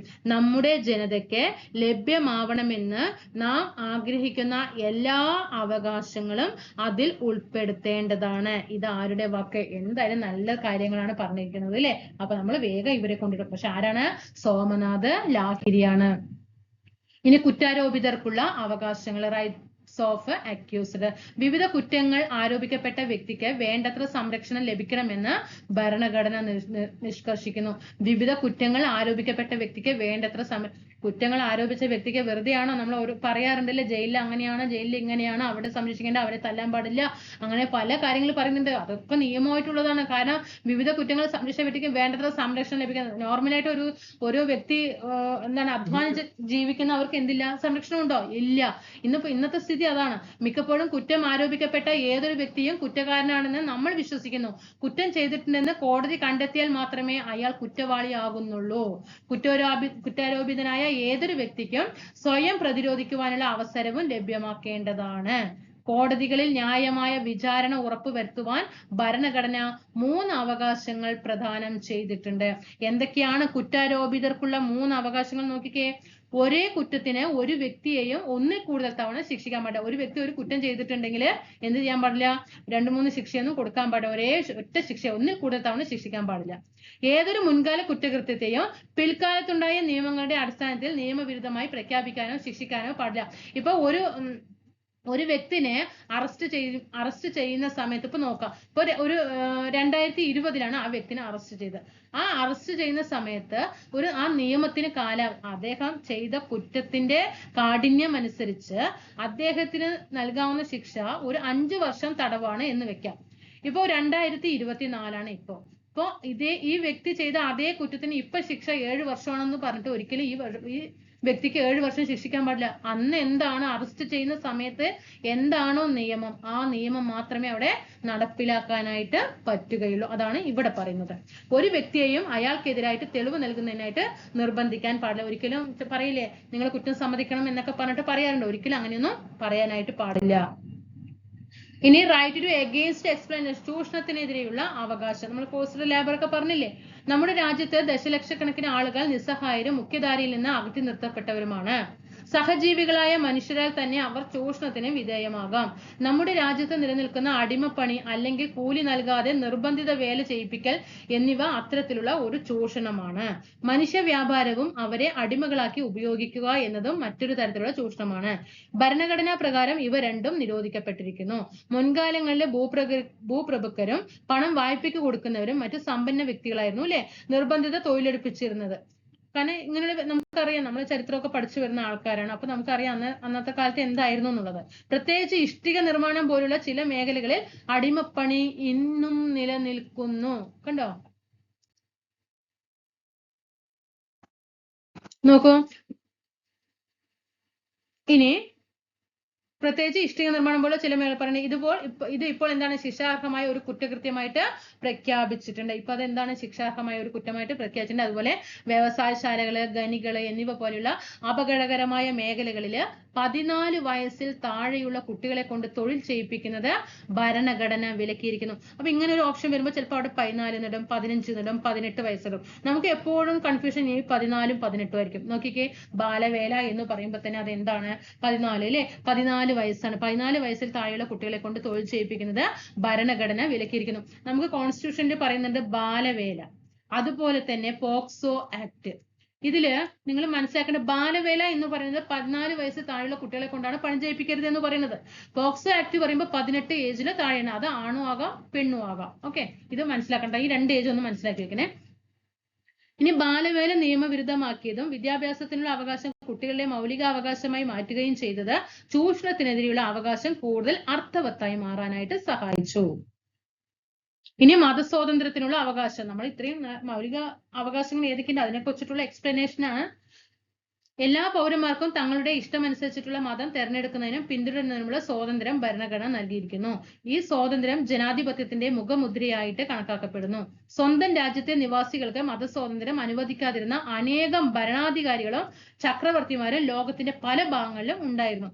ഭരണാധികാരികളുടെ മതത്തിൽ നിന്നും വ്യത്യസ്തമായ മതം പിന്തുടരുന്നവർ, ഇപ്പൊ ഭരണാധികാരി ഏത് മതമാണോ ആ മതം തന്നെ എന്ത് ചെയ്യണം? അവിടെയുള്ള ജനങ്ങൾ സ്വീകരിക്കണം എന്നായിരുന്നു ആദ്യകാലത്ത് ഉണ്ടായിരുന്ന നിയമം. അപ്പൊ അത് പറ്റുമോ? പറ്റില്ല അല്ലെ? എന്താണ്? നോക്കിക്കേ, ഭരണാധികാരികളുടെ മതത്തിൽ നിന്നും വ്യത്യസ്തമായ മതം പിന്തുടരുന്നവര് ഒന്നുകിൽ പീഡിപ്പിക്കപ്പെടും, അല്ലെങ്കിൽ ഭരണാധികാരികളുടെ മതത്തിലേക്ക് പരിവർത്തനം ചെയ്യാൻ നിർബന്ധിതരാവുകയോ ചെയ്തു. അതിനാൽ ഒരാളുടെ ഇഷ്ടത്തിനനുസരിച്ചിട്ടുള്ള മതം പിന്തുടരാനുള്ള സ്വാതന്ത്ര്യം ജനാധിപത്യത്തിന്റെ അടിസ്ഥാന തത്വങ്ങളിലൊന്നായിട്ട് എന്നും നിലകൊള്ളുന്നു. ഇനി വിശ്വാസത്തിനും ആരാധനയ്ക്കുമുള്ള സ്വാതന്ത്ര്യം. ഇന്ത്യയിൽ ഏതൊരു പൗരനും ഏത് മതം തെരഞ്ഞെടുക്കാനും അത് അനുഷ്ഠിക്കാനുള്ള സ്വാതന്ത്ര്യമുണ്ട്. മതസ്വാതന്ത്ര്യം അപ്രകാരം അവനവന്റെ മനസാക്ഷിക്കനുസരിച്ച് പ്രവർത്തിക്കാനുള്ള സ്വാതന്ത്ര്യം ഉൾക്കൊള്ളുന്നതാണ്. ഒരു വ്യക്തിക്ക് ഏത് മതം സ്വീകരിക്കാനും അല്ലെങ്കിൽ ഒരു മതം സ്വീകരിക്കാതിരിക്കാനുമുള്ള സ്വാതന്ത്ര്യവും ഉണ്ട് എന്നാണ് ഇതുകൊണ്ട് അർത്ഥമാക്കുന്നത്. മതസ്വാതന്ത്ര്യം എന്നത് ഏതൊരു മതം സ്വീകരിക്കാനും ആചരിക്കാനും പ്രചരിപ്പിക്കാനുമുള്ള സ്വാതന്ത്ര്യം ഉൾക്കൊള്ളുന്നവയാണ്. മതസ്വാതന്ത്ര്യം ചില നിയന്ത്രണങ്ങൾക്ക് വിധേയമാണ്. ക്രമസമാധാനം, ധാർമ്മികത, ആരോഗ്യം എന്നിവയെ സംരക്ഷിക്കുന്നതിന് വേണ്ടി മതസ്വാതന്ത്ര്യത്തിന് മേൽ സർക്കാരിന് ചില നിയന്ത്രണങ്ങൾ ചുമത്താൻ കഴിയും. മതസ്വാതന്ത്ര്യത്തിന് മേൽ സർക്കാരിന് നിയന്ത്രണങ്ങൾ ചുമത്തുന്നത് ഏത് ഘട്ടങ്ങളിലേക്കാണ്? ക്രമസമാധാനത്തിന് വേണ്ടിയിട്ട്, ധാർമ്മികതയ്ക്ക് വേണ്ടിയിട്ട്, ആരോഗ്യം. ഈ 3 കാര്യങ്ങളാണ് കേട്ടോ. ക്രമസമാധാനം, ധാർമ്മികത, ആരോഗ്യം. അതിൽ ആ സന്ദർഭങ്ങളിൽ മാത്രമാണ് ഗവൺമെന്റിന് എന്ത് ചെയ്യാൻ പറ്റുള്ളൂ? സർക്കാരിന് നിയന്ത്രണങ്ങൾ ചുമത്താനായിട്ട് കഴിയും. മതസ്വാതന്ത്ര്യം അനിയന്ത്രിതമായ ഒരു അവകാശമല്ല എന്നതുകൊണ്ട് അർത്ഥമാക്കുന്നത് ചില സാമൂഹ്യ തിന്മകൾ പിഴുതെറിയുന്നതിന് സർക്കാരിന് മതകാര്യങ്ങളിൽ ഇടപെടാം. ഉദാഹരണമായിട്ട് നമുക്കറിയാം സതി സമ്പ്രദായം അറിയാലോ. ബഹുഭാര്യാത്വം, ഒരാൾക്ക് 2 ഭാര്യമാര്, അല്ലെങ്കിൽ ബഹുഭർത്തൃത്വം, അല്ലെങ്കിൽ ഒരു സ്ത്രീക്ക് 2 ഭർത്താക്കന്മാര്, നരബലി പോലെയുള്ള അനുഷ്ഠാനങ്ങൾ തുടങ്ങിയവ നിരോധിച്ചുകൊണ്ട് മുൻകാലങ്ങളിൽ സർക്കാർ നടപടികൾ എടുത്തിട്ടുണ്ട്. അത്തരം നിയന്ത്രണങ്ങളെ മതസ്വാതന്ത്ര്യത്തിനുള്ള അവകാശങ്ങളുമായുള്ള ഇടപെടലുകളാണെന്ന പേരിൽ എതിർക്കാൻ കഴിയില്ല. മതസ്വാതന്ത്ര്യത്തിനുള്ള അവകാശങ്ങളുമായുള്ള നിയന്ത്രണങ്ങൾ ഗവൺമെന്റും വിവിധ മതങ്ങളുടെ അനുയായികളും തമ്മിൽ എല്ലായ്പ്പോഴും സംഘർഷങ്ങൾക്ക് കാരണമാകുന്നു. ഏതെങ്കിലും മതവിഭാഗത്തിന്റെ ചില പ്രവർത്തനങ്ങളെ ഗവൺമെന്റ് നിയന്ത്രിക്കാൻ ശ്രമിക്കുമ്പോൾ അത് തങ്ങളുടെ മതത്തിലൂടെ ഇടപെടലാണെന്ന് ആ മതത്തിന്റെ അനുയായികൾ കരുതുന്നു. അത് നോർമലി അങ്ങനെ ഉണ്ടാവാം അല്ലെ. മറ്റു പല കാരണങ്ങൾ കൊണ്ട് മതസ്വാതന്ത്ര്യം രാഷ്ട്രീയ വിവാദത്തിന് കാരണമാകുന്നു. ഒരു വ്യക്തിയുടെ മതം പ്രചരിപ്പിക്കുന്നതിനുള്ള അവകാശം ഭരണഘടന ഉറപ്പു നൽകുന്നു. ഒരു മതത്തിൽ നിന്ന് മറ്റൊരു മതത്തിലേക്ക് പരിവർത്തനം ചെയ്യുന്നതിന് ജനങ്ങളെ പ്രേരിപ്പിക്കുന്നതിനും ഇതിൽ ഉൾപ്പെടും. മതപരിവർത്തനം ഭീഷണിയുടെയും അല്ലെങ്കിൽ പ്രലോഭനങ്ങളുടെയും അടിസ്ഥാനത്തിലെന്ന കാരണത്താൽ ചില ആളുകൾ അതിനോട് നീരസം പ്രകടിപ്പിക്കുന്നു. നമ്മുടെ ഭരണഘടന നിർബന്ധിത മതപരിവർത്തനം അനുവദിക്കുന്നില്ല. പറ്റുന്നുണ്ടോ? ഒരാളെ നിർബന്ധപൂർവ്വം ഒരു മതത്തിലേക്ക് മാറ്റാനായിട്ട് പറ്റുമോ? അതൊരിക്കലും നമ്മുടെ കോൺസ്റ്റിറ്റ്യൂഷന് അനുവദിക്കുന്നില്ല. നമ്മുടെ മതത്തെ കുറിച്ചിട്ടുള്ള വിവരങ്ങൾ പ്രചരിപ്പിക്കുവാനും അതുവഴി മറ്റുള്ളവരെ അതിലേക്ക് ആകർഷിക്കുവാനും മാത്രമാണ് നമ്മുടെ ഭരണഘടന അവകാശം നൽകുന്നത്. നമ്മൾ നിർബന്ധപൂർവ്വം ഒരിക്കലും നമ്മുടെ മതത്തിലേക്ക് കൊണ്ടുവരാനായിട്ട് ഒരു വ്യക്തിയെ നമുക്ക് സാധിക്കില്ല. പക്ഷേ നമ്മുടെ മതങ്ങൾ എന്ത് ചെയ്യാം? വിവരങ്ങളൊക്കെ പ്രചരിപ്പിക്കാനും അതുവഴി മറ്റുള്ളവരെ എന്ത് ചെയ്യാം? അതിലേക്ക് ആകർഷിക്കാനൊക്കെ മാത്രമേ ഭരണഘടന അവകാശം നൽകുന്നുള്ളൂ. ഇനി എല്ലാ മതങ്ങളുടെയും സമത്വം. അനേക മതങ്ങൾ നിലനിൽക്കുന്ന ഒരു രാജ്യമെന്ന നിലയിൽ വ്യത്യസ്ത മതങ്ങളോട് തുല്യ പരിഗണന നൽകുക എന്നത് ഗവൺമെന്റിനെ സംബന്ധിച്ചിടത്തോളം ആവശ്യമായ കാര്യമാണ്. മറ്റൊരർത്ഥത്തിൽ പറഞ്ഞാൽ ഗവൺമെന്റ് ഒരു മതത്തിനും പ്രത്യേക പരിഗണന നൽകുന്നില്ല. ഇന്ത്യക്ക് ഒരു ഔദ്യോഗിക മതമില്ല. അതൊക്കെ ശ്രദ്ധിച്ചോളൂ. ഇന്ത്യക്ക് ഒരു ഔദ്യോഗിക മതമില്ല. നമ്മുടെ ഗവൺമെന്റ് ഒരിക്കലും ഒരു മതത്തിനും പ്രത്യേക പരിഗണന നൽകുന്നില്ല. പ്രധാനമന്ത്രിയോ പ്രസിഡന്റോ ന്യായാധിപനോ അല്ലെങ്കിൽ മറ്റേതെങ്കിലും സർക്കാർ ഉദ്യോഗസ്ഥനോ ആകാൻ ഏതെങ്കിലും പ്രത്യേക മതവിഭാഗത്തിൽ ഉൾപ്പെടണമെന്നില്ല. അതുപോലെ പൊതുജോലിയുടെ കാര്യത്തിൽ മതപരമായ വിവേചനങ്ങൾ ഒന്നും തന്നെ ഗവൺമെന്റ് കാണിക്കാൻ പാടില്ല എന്ന് സമത്വത്തിനുള്ള അവകാശം പഠിച്ച സമയത്ത് നമ്മൾ പറഞ്ഞിട്ടുണ്ടായിരുന്നു അല്ലെ. അങ്ങനെ ഇത് തുല്യതയ്ക്കുള്ള അവകാശത്തിലൂടെ ഭരണഘടന ഉറപ്പു നൽകുന്നതായിട്ട് കാണാം. സർക്കാർ ഉടമസ്ഥതയിലുള്ള വിദ്യാഭ്യാസ സ്ഥാപനങ്ങളിൽ ഒരിക്കലും മതപ്രചരണമോ മതബോധനമോ അല്ലെങ്കിൽ ഏതെങ്കിലും മതസ്ഥർക്ക് പ്രത്യേക പരിഗണനയോ നൽകുന്നില്ല. മതേതരത്വം എന്ന തത്വത്തെ നിലനിർത്തുകയും പരിപോഷിപ്പിക്കുകയും ചെയ്യുക എന്നത് ഇത്തരം നിയമങ്ങളുടെ ലക്ഷ്യമാണ്. ഇനി സാംസ്കാരികവും വിദ്യാഭ്യാസപരമായ അവകാശങ്ങൾ ഏതാണ്? നമ്മൾ ന്യൂനപക്ഷങ്ങൾ പറഞ്ഞില്ലേ, 29, 30 പറഞ്ഞില്ലേ. ഇന്ത്യൻ സമൂഹത്തെ കുറിച്ച് നാം സംസാരിക്കുമ്പോൾ ഇന്ത്യയുടെ വൈവിധ്യങ്ങൾ നമ്മുടെ മനസ്സിൽ പ്രതിഫലിപ്പിക്കുന്നു. ഇന്ത്യൻ സമൂഹം ഒരു ഏകശിലാത്മക സമൂഹമല്ല, വൈവിധ്യങ്ങൾ നിറഞ്ഞ വിശാലമായ ഒരു സമൂഹമാണ് നമ്മുടേത്. അത്തരത്തിൽ വൈവിധ്യങ്ങൾ നിറഞ്ഞ ഒരു സമൂഹത്തിൽ മറ്റു വിഭാഗങ്ങളെ അപേക്ഷിച്ച് എണ്ണത്തിൽ ചെറുതായ സാമൂഹ്യ വിഭാഗങ്ങൾ ഉണ്ടായിരിക്കും. അതായത് പിന്നോക്ക വിഭാഗങ്ങൾ ചെറുതായിട്ടെങ്കിലും എന്തുണ്ട്? നമ്മുടെ സമൂഹത്തിലുണ്ട്. അങ്ങനെ ഏതെങ്കിലും ഒരു വിഭാഗം ന്യൂനപക്ഷമാണെങ്കിൽ അവർ ഭൂരിപക്ഷത്തിന്റെ സംസ്കാരം സ്വീകരിക്കേണ്ടതുണ്ടോ? ഉണ്ട് അല്ലേ. ഇനി ന്യൂനപക്ഷങ്ങളിൽ യഥാർത്ഥത്തിൽ ഈ കോട്ടിങ് ന്യൂനപക്ഷങ്ങളെ കുറിച്ചിട്ട് പറഞ്ഞത് സർദാർ ഹുക്കും സിംഗ് ആണ്. നമ്മൾ നേരത്തെ ഒരു വ്യക്തിയെ കുറിച്ച് പറഞ്ഞു, ലാഹിരിയെ കുറിച്ച് പറഞ്ഞു. ഇവിടെ ആരാണ്? സർദാർ ഹുക്കും സിംഗ് ന്യൂനപക്ഷ വിഭാഗങ്ങളെ കുറിച്ച് സംസാരിച്ച വ്യക്തിയാണ് കേട്ടോ.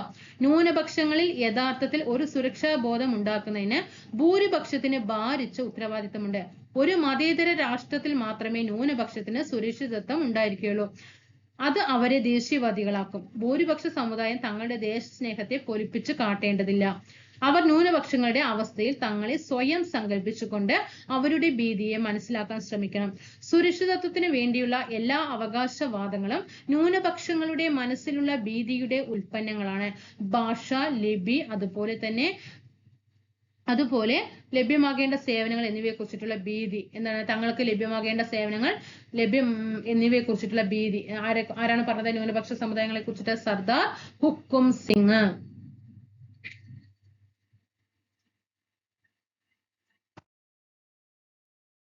നോക്കൂ, അതുകൊണ്ട് തന്നെ മൗലിക അവകാശങ്ങളിലൊന്ന് ന്യൂനപക്ഷങ്ങൾക്ക് അവരുടെ സംസ്കാരം നിലനിർത്താനുള്ള അവകാശമാണ്.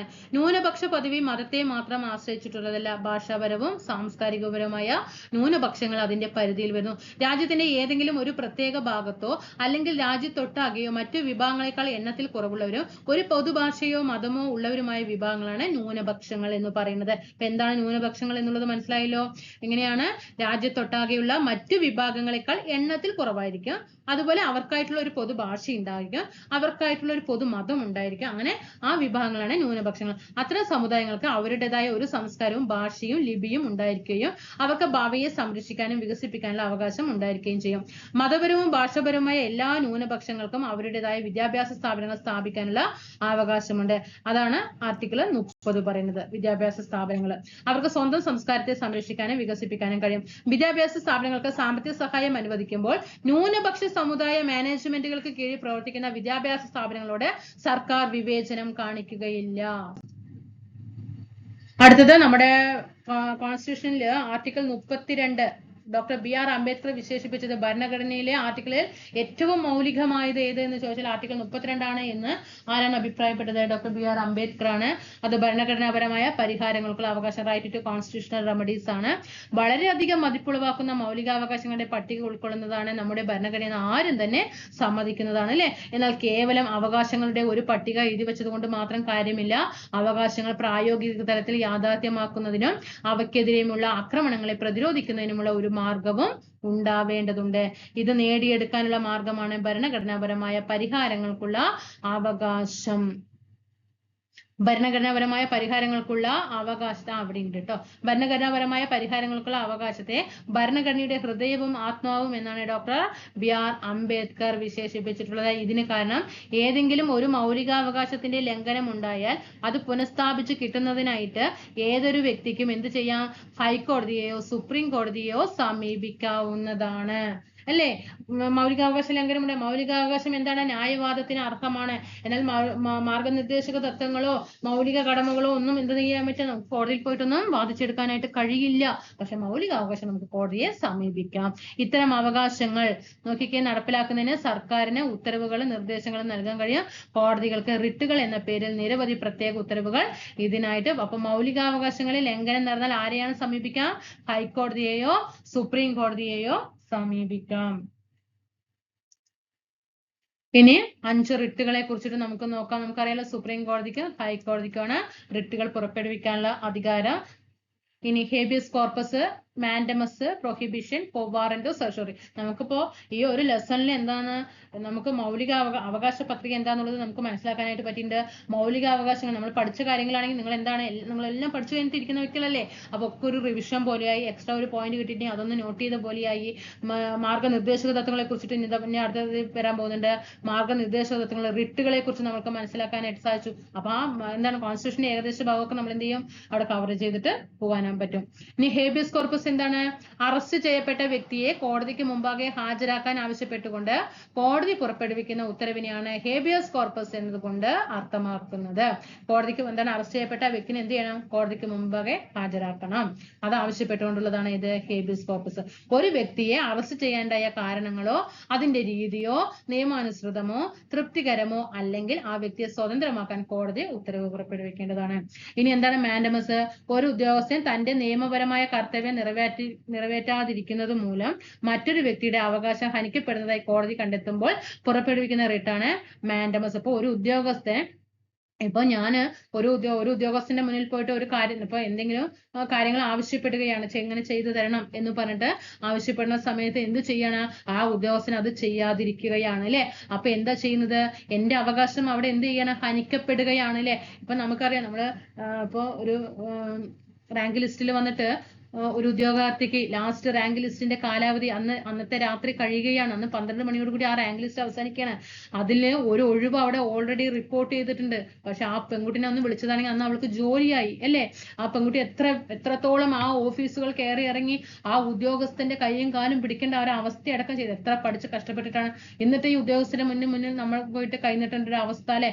എന്നിട്ട് ആ ഉദ്യോഗാർത്ഥിക്ക് ഒരിക്കലും എന്ത് ചെയ്തില്ല? ആ റിപ്പോർട്ട് അവരവിടെ എന്ത് ചെയ്തില്ല? കൊണ്ടുവന്നില്ല. അത് അന്ന് തന്നെ ആ ഒരു ഒഴിവുണ്ട് എന്ന് പറഞ്ഞിട്ട് എന്ത് ചെയ്യാമായിരുന്നു? പുറപ്പെടുവിച്ചതാണെങ്കിൽ ആ ലാസ്റ്റ് റാങ്ക് ലിസ്റ്റിൽ നിൽക്കുന്ന ഉദ്യോഗാർത്ഥിക്ക് അന്ന് ആ ജോലി ആ ലിസ്റ്റിൽ നിന്ന് എടുത്തു. പക്ഷെ ആ ഉദ്യോഗസ്ഥൻ മനഃപൂർവ്വം എന്ത് ചെയ്തു? 12 മണിക്ക് ശേഷമാണ് എന്ത് ചെയ്തത്? ആ ഒഴിവ് നോട്ടിഫൈ ചെയ്തത്. അപ്പൊ എന്ത് ചെയ്തു? റാങ്ക് ലിസ്റ്റ് കാലാവധി അന്ന് രാത്രിയോട് കൂടി കഴിഞ്ഞു. ആ ഉദ്യോഗാർത്ഥിക്ക് ജോലി നഷ്ടപ്പെട്ടു. നമുക്കറിയാം ന്യൂസുകളിലൊക്കെ അന്ന് എത്രയും ഇടം പിടിച്ച കാര്യങ്ങളാണ്. അപ്പൊ ആ വ്യക്തിയുടെ അവകാശത്തിന് അവിടെ ഹനിക്കയില്ല ആ ഉദ്യോഗസ്ഥൻ ചെയ്യുന്നത്. അപ്പൊ അതിനെതിരെ പുറപ്പെടുവിക്കുന്ന റിട്ടാണ്. ഉദാഹരണം പറഞ്ഞപ്പോൾ നിങ്ങൾക്ക് മനസ്സിലാകുന്നുണ്ടല്ലോ. അപ്പൊ അതാണ് എന്ത് മാൻഡമസ് എന്ന് പറയുന്നത്. പ്രൊഹിബിഷൻ, തങ്ങളുടെ അധികാര പരിധിയിൽ വരാത്ത ഒരു കേസ് കീഴ്ക്കോടതികൾ പരിഗണിക്കുന്നത് വിലക്കിക്കൊണ്ടുള്ള മേൽക്കോടതിയുടെ അല്ലെങ്കിൽ സുപ്രീം കോടതിയോ ഹൈക്കോടതിയുടെ ഉത്തരവാണ് പ്രൊഹിബിഷൻ. ഇപ്പൊ ഒരു നോർമൽ ആയിട്ടുള്ള ഒരു കേസുകളൊക്കെ ആണെങ്കിൽ നമുക്ക് കീഴ്ക്കോടതിയിൽ പോയിട്ട് പരാതിപ്പെടാം. പക്ഷെ വലിയ വലിയ കാര്യങ്ങൾക്കാണെങ്കിൽ ഇപ്പൊ നമുക്ക് നടന്ന ഒരു മൗലിക അവകാശവുമായി ബന്ധപ്പെട്ടിട്ട് നമ്മുടെ ഒരു അവകാശത്തിനെ ഹനിച്ചാൽ പോയിട്ട് നമുക്ക് കീഴ്ക്കോടതിയിൽ പോയിട്ട് പറ്റുമോ? അല്ല. മൗലിക അവകാശങ്ങൾ തീരുമാനിക്കുന്നത് എപ്പോഴും അതുമായിട്ട് ബന്ധപ്പെട്ടിട്ട് ആരാണ്? സുപ്രീം കോടതിയും ഹൈക്കോടതിക്ക് തീരുമാനമെടുക്കാൻ കഴിയുള്ളൂ മൗലിക അവകാശങ്ങളുമായി ബന്ധപ്പെട്ടിട്ട്. ഒരിക്കലും നമ്മൾ നമ്മുടെ ജില്ലകളിലുള്ള കീഴ്ക്കോടതികളിൽ പോയിട്ട് എന്റെ അവകാശം ലംഘിക്കപ്പെട്ടു എന്ന് ഒരിക്കലും നമുക്ക് കൊടുക്കാനായിട്ട് കഴിയില്ല. അവകാശങ്ങൾ തീരുമാനമെടുക്കേണ്ടത് അപ്പോഴും ആരാണ്? സുപ്രീം കോടതി ഹൈക്കോടതിയാണ്. അപ്പോ അങ്ങനെ ഇനിയിപ്പോ അഥവാ ബൈ ചാൻസ് നമ്മളിപ്പോ പഠിക്കുന്നത് കൊണ്ട് നമുക്കറിയുന്നു, അല്ലെങ്കിൽ ഇപ്പൊ നമ്മളൊരു അവകാശം ലംഘിക്കപ്പെട്ട കീഴ്ക്കോടതി കൊണ്ടുപോയിട്ട് പരാതി കൊടുക്കുമ്പോൾ ആ കീഴ്ക്കോടതികൾ അതിന്റെ കാര്യങ്ങൾ ഇങ്ങനെ കൊണ്ടുപോവുകയാണെങ്കിൽ എന്ത് ചെയ്യാണ്? അത് സുപ്രീം കോടതിയിൽ എന്തായാലും അറിയും അല്ലേ? ആ സുപ്രീം കോടതിയും ഹൈക്കോടതിയും അതിനെതിരെ എന്ത് ചെയ്യണം? വിലക്കുകൾ ഏർപ്പെടുത്തണം. അങ്ങനെ മേൽക്കോടതിയുടെ ഉത്തരവാണ് പ്രൊഹിബിഷൻ എന്ന് പറയുന്നത്. കോവാറന്റോ, ഒരു ഉദ്യോഗസ്ഥൻ അദ്ദേഹത്തിന് അർഹതയില്ലാത്ത സ്വന്തം സ്ഥാനം വഹിക്കുന്നതായിട്ട് കോടതി കണ്ടെത്തുകയാണെങ്കിൽ അദ്ദേഹത്തെ അതിൽ നിന്നും തടഞ്ഞുകൊണ്ട് കോടതി പുറപ്പെടുവിക്കുന്ന റിട്ടാണ് കോവാറന്റോ. അതുപിന്നെ നമുക്ക് ഇഷ്ടംപോലെ പറയാം. നമുക്ക് നിന്നും വാർത്തകളിൽ പറയുന്നതാണ് അല്ലെ. അതായത് ക്വാളിഫിക്കേഷൻ ഇല്ല, അവർക്ക് ആ സർട്ടിഫിക്കറ്റ് ഇല്ല, വ്യാജ സർട്ടിഫിക്കറ്റ് ആണ്, പക്ഷെ ഇരിക്കുന്ന ജോലിയോ വലിയ ജോലിയാണ് എന്നൊക്കെ പറയാം. ഇപ്പൊ നമുക്ക് സ്വപ്ന സുരേഷ് എന്താണ് അവര് 10ാം ക്ലാസ് എന്താന്ന് പറയുന്നത്, പക്ഷെ അവർ ഇരിക്കുന്ന പദവി അന്നത്തെ പദവി എന്തായിരുന്നു? ക്വാളിഫിക്കേഷൻ നോക്കിയിട്ടാണോ? ഇല്ലല്ലേ. നമ്മൾ ഇത്രയും പഠിച്ചിട്ട് നമ്മൾ ഇവിടെ കിടന്നിട്ട് മല്ലിടുക. അവരെന്താണ് നോർമലായിട്ട് പഠിച്ച് എന്താണ് ഹൈ ലെവൽ ജോലി ചെയ്യുന്ന ആൾക്കാർ. അപ്പൊ ഒരു ഉദ്യോഗസ്ഥന് അദ്ദേഹത്തിന് അർഹതയില്ലാത്ത സ്ഥാനം വഹിക്കുന്നതായിട്ട് കോടതി കണ്ടെത്തുകയാണെങ്കിൽ അദ്ദേഹത്തെ അതിൽ നിന്നും തടഞ്ഞുകൊണ്ട് കോടതി പുറപ്പെടുവിക്കുന്ന റിട്ടാണ് കോവാറന്റോ. സർഷ്യോറി, ഒരു കീഴ്ക്കോടതിയിലെയോ മറ്റ് അധികാര സ്ഥാപനത്തിന്റെയോ മുൻപാകെ പരിഗണനയിലിരിക്കുന്ന ഒരു കേസ് മേൽക്കോടതിയിലേക്കോ അല്ലെങ്കിൽ ഉന്നത അധികാര സ്ഥാനത്തിലേക്കോ കൈമാറ്റം ചെയ്യുന്നതിനുള്ള ഉത്തരവാണ് ഇത് സർഷ്യോറി. ഓക്കെ. അപ്പൊ നമ്മൾ അങ്ങനെ കുറെ മൗലിക അവകാശങ്ങളും ഒക്കെ കഴിഞ്ഞു അല്ലേ? കേട്ടൊക്കെ ക്ഷീണിച്ചിട്ടുണ്ടാകും. ചിലപ്പോൾ ഇരുന്ന സമയത്ത് ഒറ്റ ഇരിപ്പിൽ നിങ്ങൾക്ക് ക്ലാസ് കാണാനായിട്ട് കഴിയില്ല. ഇരുന്ന് ഉറങ്ങിയിട്ട് ക്ലാസ് കണ്ടിട്ട് കാര്യമില്ല കേട്ടോ. പകുതി കേൾക്കുക, പകുതി കേട്ടിട്ട് എന്ത് ചെയ്യുക? നല്ല ഉഷാറായിട്ടാണെങ്കിൽ ഒന്ന് 2x സ്പീഡിൽ ജസ്റ്റ് ഒന്ന് ഓട്ടിച്ച് വിട്ടാൽ മതി കേട്ടോ. ക്ലാസ് ഒന്ന് നല്ല രീതിയിൽ 2x ഓടിക്കുക. പെട്ടെന്ന് ക്ലാസ്സും കഴിയും. നമുക്ക് എക്സ്ട്രാ ഏതെങ്കിലും പോയിന്റ് വന്നിട്ടുണ്ടെങ്കിൽ അതൊന്ന് നോട്ട് ചെയ്യുകയും ചെയ്യുക. അതാണ് നിങ്ങൾ ചെയ്യേണ്ടത്. അല്ലാതെ ഇരുന്ന് ഇങ്ങനെ പഠിച്ച കാര്യങ്ങളൊക്കെ നമ്മൾ എല്ലാം പഠിച്ചു വെച്ച കാര്യങ്ങളല്ലേ. ഇനി നമുക്ക് ദേശീയ മനുഷ്യാവകാശ കമ്മീഷനെ കുറിച്ചിട്ട് ഈ ലെസണിൽ പറയുന്നത് എന്താ നോക്കാം. ഏത് ഭരണഘടനയിൽ നൽകുന്ന അവകാശങ്ങൾ പരിശോധിക്കപ്പെടുന്നത് അവ എങ്ങനെ നടപ്പാക്കുന്നു എന്നതിലൂടെയാണ്. നിരക്ഷരർ, ദരിദ്രർ തുടങ്ങിയവർ സമൂഹത്തിലെ പാർശ്വവൽക്കരിക്കപ്പെട്ട എല്ലാ വിഭാഗങ്ങൾക്കും അവരുടെ അവകാശങ്ങൾ വിനിയോഗിക്കാൻ കഴിയണം. വലിയ ആൾക്കാർക്ക് മാത്രമാണോ അവകാശങ്ങൾ? അല്ല, നിരക്ഷരർക്കും ദരിദ്രർക്കും ആർക്കാണെങ്കിലും ഉണ്ട്. ഈ ഭൂമിയിൽ ജീവിക്കുന്ന ഓരോ വ്യക്തിക്കും എന്ത് തന്നെയാണ്? മൗലിക അവകാശങ്ങളുണ്ട്. അവകാശങ്ങൾ എല്ലാവർക്കും ഒരേപോലെയാണ്. പക്ഷെ ഇന്ന് സമൂഹത്തിൽ അതൊന്നുമല്ല. ഇന്നിപ്പോ നമ്മളെല്ലാം പഠിക്കുന്നുണ്ട്, വെക്കുന്നുണ്ട്. നമുക്കറിയാം നമ്മുടെ നാട്ടിൻപുറങ്ങളിലാണെങ്കിലും എന്താണ് നടന്നു പോകുന്ന എല്ലാം നമുക്കറിയില്ലേ. സ്വതന്ത്ര സംഘടനകളായ ശ്രദ്ധിക്കണേ, സ്വതന്ത്ര സംഘടനകളായ people's union for liberty, PUCL എന്താണ്? People's union for liberty, people's union for liberty. പിന്നെ അതുപോലെ തന്നെ people's union for democratic rights, PUDR തുടങ്ങിയവ അവകാശ ലംഘനങ്ങൾക്കെതിരെ കാവൽഭടന്മാരെ പോലെ പ്രവർത്തിച്ചു എന്ന് ശ്രദ്ധിക്കണം കേട്ടോ. അപ്പം അവകാശ ലംഘനങ്ങൾക്കെതിരെ കാവൽഭടന്മാരെ പോലെ പ്രവർത്തിച്ചു വന്ന സംഘടന ഏതെന്ന് ചോദിച്ചാൽ PUCL-ഉം PUDR-ഉമാണ് കേട്ടോ. PUCL, PUDR. ഈ പശ്ചാത്തലത്തിലാണ് 1993 ഗവൺമെന്റ് ദേശീയ മനുഷ്യാവകാശം. അപ്പോൾ മനുഷ്യാവകാശങ്ങൾക്ക് വേണ്ടിയിട്ട് മനുഷ്യാവകാശ കമ്മീഷൻ വരുന്നതിന് മുമ്പ് തന്നെ ഈ രണ്ട് സംഘടനകള് അവകാശങ്ങൾ സംരക്ഷിക്കാൻ വേണ്ടിയിട്ട് കാവൽഭടന്മാരെ പോലെ പ്രവർത്തിച്ച സംഘടനകളാണ് പീപ്പിൾസ് യൂണിയൻ ഫോർ ലിബർട്ടിയും പീപ്പിൾസ് യൂണിയൻ ഫോർ ഡെമോക്രാറ്റിക് റൈറ്റ്സും. അപ്പൊ ഇതൊക്കെ കണ്ട് ആയപ്പോഴാണ് എന്ത് ചെയ്യുന്നത്? ഈ പശ്ചാത്തലത്തിലാണ് 1993 ഗവൺമെന്റ് ദേശീയ മനുഷ്യാവകാശ കമ്മീഷൻ സ്ഥാപിച്ചത്. 93 സുപ്രീം കോടതി മുൻ ചീഫ് ജസ്റ്റിസ്, സുപ്രീം കോടതിയിലെ മുൻ ജഡ്ജി, ഹൈക്കോടതിയിലെ മുൻ ചീഫ് ജസ്റ്റിസ് കൂടാതെ മനുഷ്യാവകാശങ്ങളെ സംബന്ധിച്ചുള്ള വിഷയങ്ങളിലെ അറിവും പ്രായോഗിക പരിചയമുള്ള 2 അംഗങ്ങൾ എന്നിവർ ഉൾക്കൊള്ളുന്നതാണ് ദേശീയ മനുഷ്യാവകാശ കമ്മീഷൻ. കൊല്ലം കണ്ണൂരിൽ വന്നത് അന്ന് ഹൈക്കോടതി ജഡ്ജ് എന്ന് അതിൽ പറഞ്ഞിട്ടുണ്ട്. അത് തെറ്റാണ് ആൻസർ. ഹൈക്കോടതി ജഡ്ജ് അതിൽ ഒരിക്കലും വരുന്നില്ല. കാരണം ദേശീയ മനുഷ്യാവകാശ കമ്മീഷനാണ്. അതായത് ദേശീയ മനുഷ്യാവകാശ കമ്മീഷൻ എന്ന് പറയുമ്പോൾ എങ്ങനെയാണ്? സുപ്രീം കോടതി മുൻ ചീഫ് ജസ്റ്റിസ്, പിന്നെ സുപ്രീം കോടതിയിലെ മുൻ ജഡ്ജി, ഹൈക്കോടതിയിലെ മുൻ ചീഫ് ജസ്റ്റിസ് ആണ്. അവിടെ ഒരിക്കലും ജഡ്ജ് വരില്ല. പിന്നെ മനുഷ്യാവകാശ സംബന്ധിച്ച വിഷയങ്ങളിലെ അറിവും പ്രായോഗിക പരിചയമുള്ള 2 എന്നിവർ ഉൾക്കൊള്ളുന്നതാണ് ദേശീയ മനുഷ്യാവകാശ കമ്മീഷന്റെ ഘടന. സ്വന്തമായി മുൻകൈയെടുത്തോ അല്ലെങ്കിൽ മനുഷ്യാവകാശ ലംഘനത്തിന് ഇരയായ വ്യക്തിയുടെ പരാതിയുടെ അടിസ്ഥാനത്തിലോ അന്വേഷണം നടത്തുക. ഇതൊക്കെ ചോദിച്ചത്, ഇതൊക്കെ കഴിഞ്ഞ LD-കളിലെ ഈ ക്വസ്റ്റ്യൻസ് ഒക്കെ വന്നിട്ടുണ്ടായിരുന്നതാണ്. മനുഷ്യാവകാശ ലംഘനങ്ങളുടെ ഇരയായ വ്യക്തിയുടെ എങ്ങനെയാണ് മനുഷ്യാവകാശ കമ്മീഷൻ കേസെടുക്കുക? മനുഷ്യാവകാശ ലംഘനത്തിന് ഇരയായ വ്യക്തിയുടെ പരാതിയുടെ അടിസ്ഥാനത്തിലോ അല്ലെങ്കിൽ അവരുടെ പരാതിയുടെ അടിസ്ഥാനത്തിൽ അന്വേഷണം നടത്തുക. അല്ലെങ്കിൽ ജയിലുകൾ സന്ദർശിച്ച തടവുകാരുടെ അവസ്ഥയെക്കുറിച്ച് പഠിക്കുക. നമ്മുടെ അവസ്ഥയെക്കുറിച്ച് അന്വേഷിക്കാൻ ആരെങ്കിലും ഉണ്ടോ? ഇല്ല. നോക്കിക്കേ, ജയിലുകൾ സന്ദർശിച്ച തടവുകാരുടെ അവസ്ഥയെക്കുറിച്ച് അന്വേഷിക്കുക, മനുഷ്യാവകാശവുമായി ബന്ധപ്പെട്ട വിഷയങ്ങളിൽ ഗവേഷണം നടത്തുക, അത്തരം കാര്യങ്ങൾ പ്രോത്സാഹിപ്പിക്കുക ചെയ്യുക തുടങ്ങിയവയാണ് മനുഷ്യാവകാശ കമ്മീഷന്റെ പ്രവർത്തനങ്ങൾ. അപ്പൊ ഇത്രയും കാര്യങ്ങൾ നന്നായിട്ട് വായിക്കാട്ടോ. കമ്മീഷന് ഓരോ വർഷവും ആയിരക്കണക്കിന് പരാതികൾ ലഭിക്കുന്നു. കസ്റ്റഡി മരണം, കസ്റ്റഡിയിൽ വെച്ചിട്ടുള്ള ബലാത്സംഗം, ആളുകളെ കാണാതാകല്, പോലീസ് അതിക്രമങ്ങള്, നടപടികൾ എടുക്കുന്നതിലുള്ള പോരായ്മ, സ്ത്രീകളോട് അപമര്യാദയോടെ പെരുമാറൽ തുടങ്ങിയവയൊക്കെ എന്താണ് ഈ കേസുകളിൽ പരാതികളിൽ വരുന്നുണ്ട്. ഇതിൽ ഏറ്റവും പ്രധാനപ്പെട്ട ഇടപെടലിൽ ഒന്നായ പഞ്ചാബിൽ നിന്ന് കാണാതായ യുവാക്കളുടെ കേസുകളുടെ അന്വേഷണത്തിലും ഗുജറാത്ത് കലാപ കേസുകളുടെ വിചാരണയിലും ദേശീയ മനുഷ്യാവകാശ കമ്മീഷന്റെ ഇടപെടൽ ഫലപ്രദമാണെന്ന് തെളിഞ്ഞു. അപ്പൊ ദേശീയ മനുഷ്യാവകാശ കമ്മീഷന്റെ ഇടപെടല് ഫലപ്രദമാണെന്ന് തെളിഞ്ഞ 2 കേസുകൾ ഏതൊക്കെയാണ്? പഞ്ചാബിൽ നടന്ന പഞ്ചാബിലെയും ഗുജറാത്തിലെയും സംഭവങ്ങളാണെന്ന് മനസ്സിലാക്കണം കേട്ടോ. സംസ്ഥാനങ്ങൾ മനസ്സിലാക്കുക. പഞ്ചാബിൽ നിന്ന് കാണാതായ യുവാക്കളുടെ കേസുകളും ഗുജറാത്ത് കലാപവുമായി ബന്ധപ്പെട്ട കേസിലും ഉണ്ടായ വിചാരണ. കമ്മീഷന് ശിക്ഷിക്കാനുള്ള അധികാരമില്ല. നോട്ട് ചെയ്തോളൂ, കമ്മീഷന് ശിക്ഷിക്കാനുള്ള അധികാരമില്ല. ശിക്ഷിക്കാൻ എപ്പോഴും അധികാരം കോടതികൾക്ക് മാത്രമാണ് കേട്ടോ. നമ്മൾ അതും കണ്ണൂർ, കൊല്ലം LD-യിൽ കണ്ടു. മജിസ്ട്രേറ്റ് കണ്ടോ, ഉപദേശം കൊടുക്കാൻ അവിടെ പെട്ടെന്ന് നമ്മൾ കാണുക പ്രൊട്ടക്ഷൻ ഓഫീസർക്കാണ്, പക്ഷെ അവിടെ മജിസ്ട്രേറ്റിനാണ്. കമ്മീഷന് ശിക്ഷിക്കാനുള്ള അധികാരമില്ല. കമ്മീഷൻ നടത്തിയ അന്വേഷണത്തിന്റെ അടിസ്ഥാനത്തിൽ ഗവൺമെന്റിന് ശുപാർശകൾ നൽകാനോ അല്ലെങ്കിൽ കോടതികളോട് നടപടിക്രമങ്ങൾ ആരംഭിക്കാൻ ശുപാർശ ചെയ്യാനോ മാത്രമേ അധികാരമുള്ളൂ. ഇനി അടുത്ത നമ്മൾ മാർഗനിർദ്ദേശം, ദേശീയ മനുഷ്യാവകാശ കമ്മീഷൻ കഴിഞ്ഞു, മൗലിക അവകാശങ്ങൾ കഴിഞ്ഞു, റിട്ടുകളെ കുറിച്ച് പഠിച്ചു. ഇനി നമ്മൾ മാർഗനിർദ്ദേശക തത്വങ്ങളെ കുറിച്ചിട്ടാണ്. Directive principle of state policy. സ്വതന്ത്ര ഇന്ത്യ അനേകം വെല്ലുവിളികളെ നേരിടേണ്ടി വരുമെന്ന് നമ്മുടെ ഭരണഘടനാ ശില്പികൾക്ക് അറിയാമായിരുന്നു. എല്ലാ പൗരന്മാർക്കും സമത്വവും ക്ഷേമവും കൊണ്ടുവരിക എന്നത് വെല്ലുവിളിയായിരുന്നു. ഇവയിൽ ഏറ്റവും പ്രധാനപ്പെട്ടത് ഈ പ്രശ്നങ്ങൾ കൈകാര്യം ചെയ്യുന്നതിന് ചില നയനിർദ്ദേശങ്ങൾ ആവശ്യമാണെന്നും അവർ ചിന്തിച്ചു. എന്നാൽ അതേ സമയം തന്നെ ചില പ്രത്യേക നയ രൂപീകരണ തീരുമാനങ്ങൾ ഭാവി ഗവൺമെന്റുകൾക്ക് മേൽ അടിച്ചേൽപ്പിക്കണമെന്ന് ഭരണഘടനയ്ക്ക് ഉദ്ദേശമില്ലായിരുന്നു.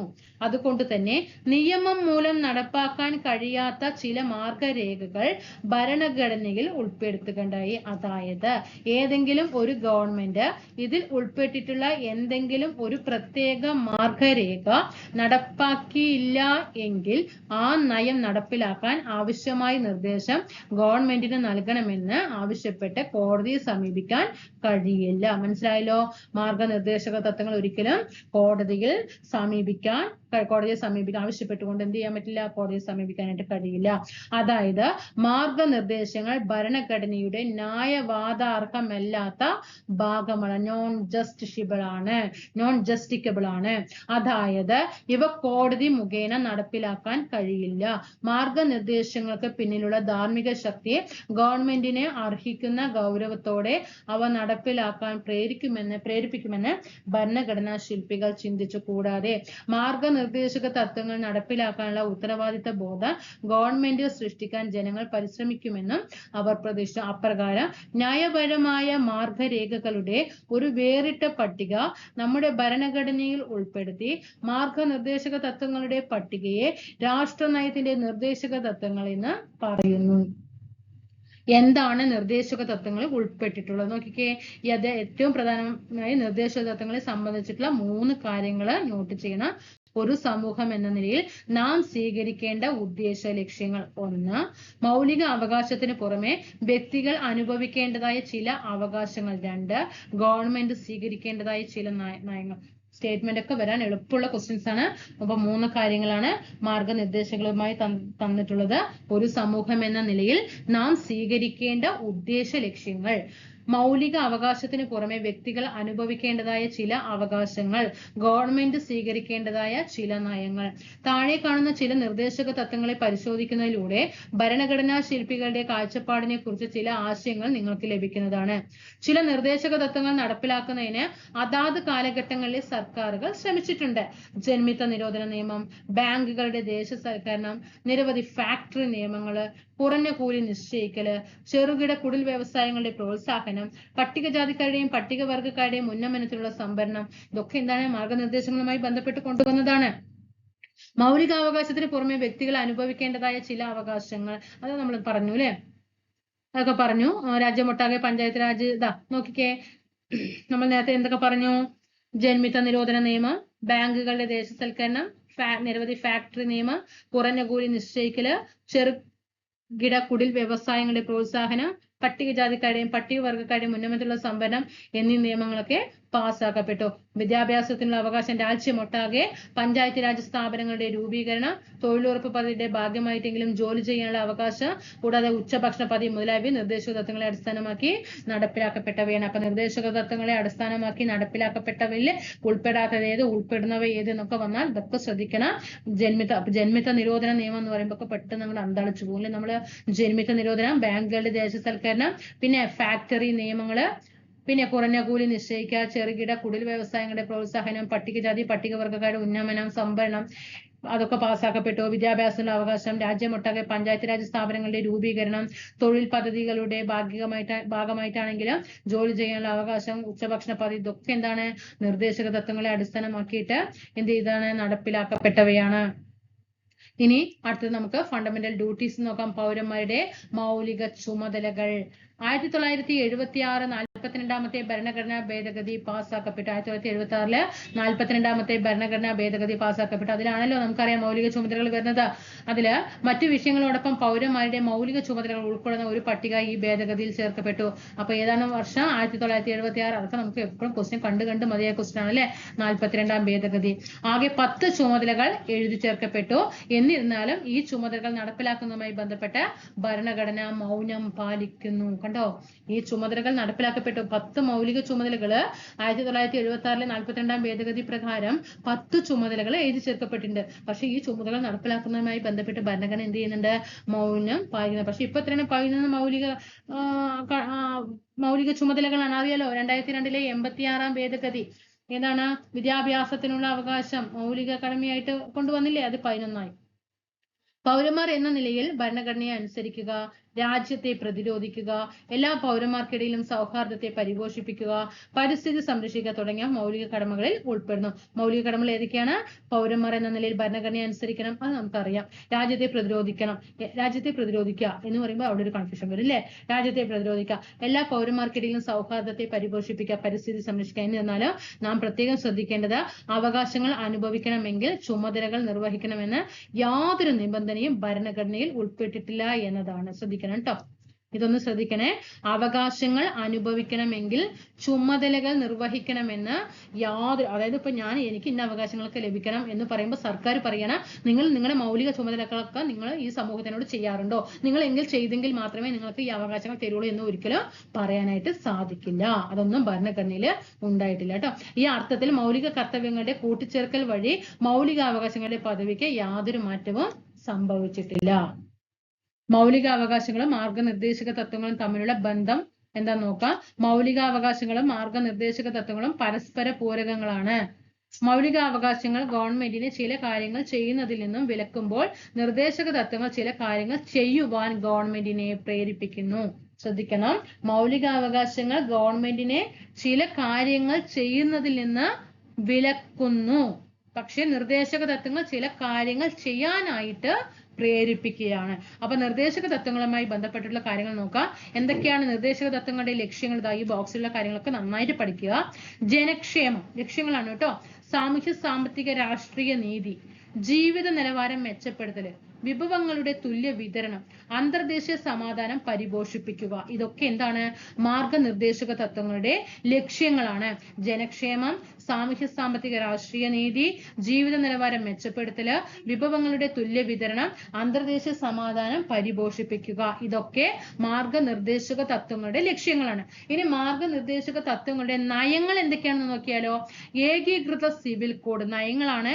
ഇത് മിക്സഡാക്കി തരുമ്പോൾ ഇതിൽ നയങ്ങൾ ഏതെന്ന് പറയുമ്പോൾ നമ്മൾ ഒന്ന് പെട്ടുപോകും. ഏകീകൃത സിവിൽ കോഡ് നയമാണ്. ലഹരി പാനീയങ്ങളുടെ ഉപയോഗം ഏതാണ്? നിരോധിക്കുക. കൂടുതൽ വ്യവസായങ്ങളെ പരിപോഷിപ്പിക്കുക. ഉപയോഗമുള്ള കന്നുകാലികളുടെ കശാപ്പ് നിരോധിക്കുക. ഗോവധ നിരോധന നിയമം, കുടിൽ വ്യവസ്ഥ ഒക്കെ നമ്മൾ ആർട്ടിക്കിൾ എടുത്തെടുത്ത് പഠിക്കുന്നതാണ് മാർഗനിർദ്ദേശക തത്വങ്ങളില്. ഇനി ഇതിലിപ്പോ ലക്ഷ്യങ്ങളും പഠിച്ചു, നയങ്ങളും പറഞ്ഞു അല്ലെ. ഇനി എന്താണ്? ന്യായവാദത്തിന് അർഹമല്ലാത്ത അവകാശങ്ങൾ ഏതൊക്കെയാണ്? മതിയായ ഉപജീവന മാർഗം, അതായത് നോൺ ജസ്റ്റിക്കബിൾ ആണ്. അതായത് ന്യായവാദത്തിന് അർഹമല്ലാത്ത അവകാശങ്ങൾ, മതിയായ ഉപജീവന മാർഗം, പുരുഷനും സ്ത്രീക്കും തുല്യ ജോലിക്ക് തുല്യ വേതനം, സാമ്പത്തിക ചൂഷണത്തിനെതിരെയുള്ള അവകാശം, തൊഴിലിനുള്ള അവകാശം, ശിശുപരിപാലനവും 6 വയസ്സിന് താഴെ പ്രായമുള്ള കുട്ടികളുടെ വിദ്യാഭ്യാസവും. ഇതൊക്കെ എന്താണ്? ന്യായവാദ അർഹമല്ലാത്ത അവകാശങ്ങളാണ്.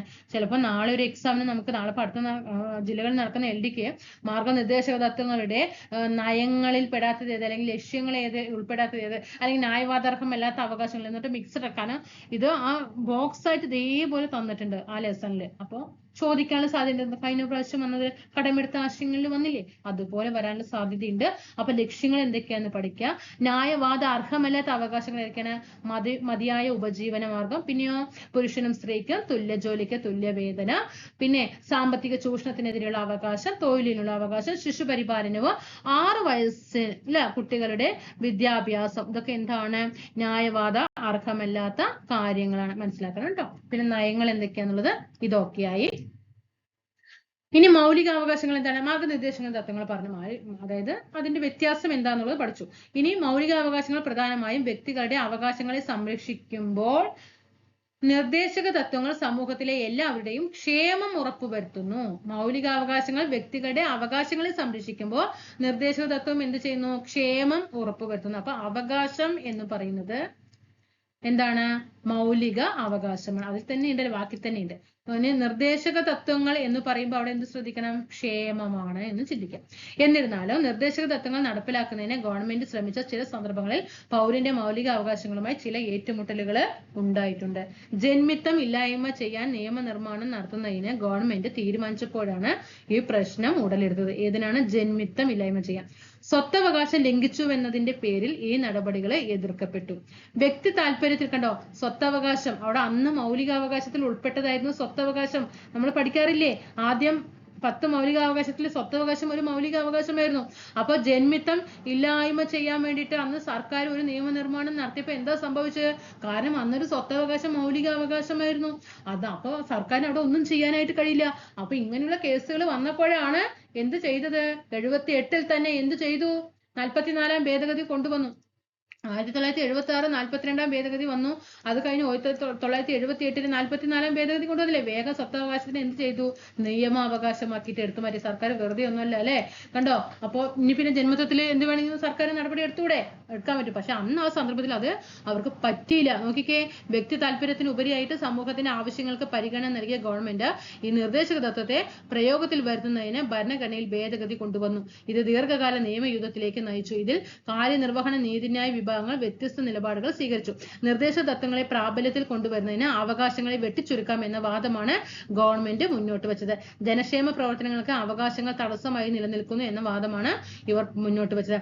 നേരെ മറിച്ച് മൗലിക അവകാശങ്ങൾ വളരെ പ്രധാനപ്പെട്ടതും പവിത്രവുമാണെന്നും നിർദ്ദേശക തത്വങ്ങൾ നടപ്പിലാക്കുന്നതിനായിട്ട് ഇവ ഒരിക്കലും പരിമിതപ്പെടുത്താനാവുന്നില്ലെന്ന കാഴ്ചപ്പാടാണ് കോടതി മുന്നോട്ട് വെച്ചത്. ഒരിക്കലും മാതൃക നിർദ്ദേശക തത്വങ്ങൾ നടപ്പിലാക്കാൻ വേണ്ടിയിട്ട് ഒരിക്കലും മൗലിക അവകാശങ്ങളിൽ എന്ത് ചെയ്യാൻ പറ്റില്ല? ഒന്നും ചെയ്യാനായിട്ട് കഴിയില്ല എന്നാണ് എന്ത് ചെയ്തത്? കോടതി അഭിപ്രായപ്പെട്ടത്. അപ്പോ അതിനുള്ള ഒരു പരിഹാരം എന്ത് ചെയ്തോളൂ? ഭേദഗതികളോട് കൂടിയിട്ട് സ്വത്തവകാശത്തിന് എന്ത് ചെയ്തു? വേഗം അങ്ങോട്ട് നിയമാവകാശമാക്കി മാറ്റി. അല്ലാതെ സ്വത്തവകാശം മൗലികാവകാശമായിട്ട് നിൽക്കുന്ന സമയത്ത് ഒരിക്കലും മാർഗനിർദ്ദേശക തത്വങ്ങൾ നടപ്പിലാക്കാൻ വേണ്ടിയിട്ട് എന്ത് ചെയ്യാൻ പറ്റില്ല? മൗലികാവകാശത്തിൽ ഒന്നും ചെയ്യാനായിട്ട് കഴിയില്ല. അപ്പൊ അതിനുള്ള ഒരേ ഒരു പോംവഴി എന്താ കണ്ടത്? ഭേദഗതി വരുത്തുക, സ്വത്തവകാശത്തിനെ നിയമാവകാശമാക്കി മാറ്റി. അപ്പൊ ഇതാണ് മനസ്സിലായല്ലോ. ഇനി സ്വത്തവകാശം. അവകാശങ്ങളും നിർദ്ദേശക തത്വങ്ങളും തമ്മിലുള്ള ബന്ധത്തെ സംബന്ധിച്ചുള്ള വിവാദത്തിന് പിന്നിലുള്ള പ്രധാന കാരണം യഥാർത്ഥ ഭരണഘടനയിൽ മൗലികാവകാശമായി ഉൾപ്പെട്ടിരുന്ന സ്വത്ത് നേടാനും കൈവശം വെക്കാനും നിലനിർത്താനുള്ള അവകാശം ഉണ്ടായിരുന്നു. അതാണ് നമ്മൾ ഇത്ര നേരം പറഞ്ഞത്. എന്നാൽ ഗവൺമെന്റിന് സാമൂഹ്യക്ഷേമ പ്രവർത്തനങ്ങൾക്ക് വേണ്ടി സ്വത്ത് ഏറ്റെടുക്കുന്നത് ഉപയോഗിക്കാമെന്ന് ഭരണഘടന വ്യക്തമാക്കിയിരുന്നു. 1950 മുതൽ സ്വത്തവകാശത്തെ പരിമിതപ്പെടുത്താൻ ഗവൺമെന്റ് നിരവധി നിയമങ്ങൾ നടപ്പാക്കിയിട്ടുണ്ട്. അവകാശങ്ങളും നിർദ്ദേശക തത്വങ്ങളും തമ്മിലുള്ള ബന്ധത്തിന്മേൽ ദീർഘകാലം നീണ്ടുനിന്ന സംവാദത്തിന്റെ കേന്ദ്രം ഈ അവകാശമായിരുന്നു. അവസാനം 1973 സ്വത്തവകാശം ഭരണഘടനയുടെ അടിസ്ഥാന ഘടനയുടെ ഭാഗമല്ലെന്നും അതുകൊണ്ട് തന്നെ ഭരണഘടനാ ഭേദഗതിയിലൂടെ ഈ അവകാശം പരിമിതപ്പെടുത്താൻ പാർലമെന്റിന് അധികാരമുണ്ടെന്നും സുപ്രീം കോടതി വിധിച്ചു. അങ്ങനെയാണ് 1978 44 ഭരണഘടനാ ഭേദഗതിയിലൂടെ മൗലിക അവകാശങ്ങളുടെ ലിസ്റ്റിൽ നിന്ന് സ്വത്തവകാശം എന്ന അവകാശത്തെ മാറ്റുകയും നിയമാനുസൃതമായ അവകാശമാക്കി അനുച്ഛേദം 300A ഭാഗമാക്കി മാറ്റും. അപ്പൊ ഈ സ്വത്തവകാശം ഇപ്പൊ ഇതിലാണ് 300A 1976 42 ഭേദഗതിയാണ്. ഇത് സങ്കീർണമായ മറ്റൊരു സംവിധാനത്തിന് വഴിയൊരുക്കി. ഇത് ഭരണഘടനാ ഭേദഗതിയുമായി ബന്ധപ്പെട്ടതായിരുന്നു. പിന്നീട് എന്താ സംഭവിച്ചത്? പാർലമെന്റിന് ഭരണഘടനയുടെ ഏതു ഭാഗവും ഭേദഗതി ചെയ്യാൻ കഴിയും എന്നതായിരുന്നു ഗവൺമെന്റ് വാദിച്ചിട്ടുണ്ടായിരുന്നത്. മൗലികാവകാശങ്ങളെ ലംഘിച്ചുകൊണ്ടുള്ള ഒരു ഭരണഘടനാ ഭേദഗതിയും പാർലമെന്റിന് വരുത്താൻ കഴിയില്ല എന്നതായിരുന്നു കോടതിയുടെ നിലപാട്. കേശവാനന്ദ ഭാരതി കേസിലെ സുപ്രധാനമായ വിധിയിലൂടെയാണ് സുപ്രീം കോടതി ഈ തർക്കത്തിന് തീർപ്പ് കൽപ്പിച്ചത്. അപ്പൊ നിങ്ങൾക്ക് മനസ്സിലാകുന്നുണ്ടോ? സ്വത്തവകാശം അന്ന് ആ ജന്മിത്വ സമ്പ്രദായവുമായി ബന്ധപ്പെട്ടിട്ട് സ്വത്തവകാശ മൗലികാവകാശത്തിൽ അന്ന് കിടക്കുന്നുണ്ടായിരുന്നു. അന്ന് അതെന്ത് ചെയ്തു? സർക്കാരിന് ഒരുപാട് പ്രശ്നങ്ങൾ നേരിട്ടപ്പോ അവർ എന്ത് ചെയ്തു?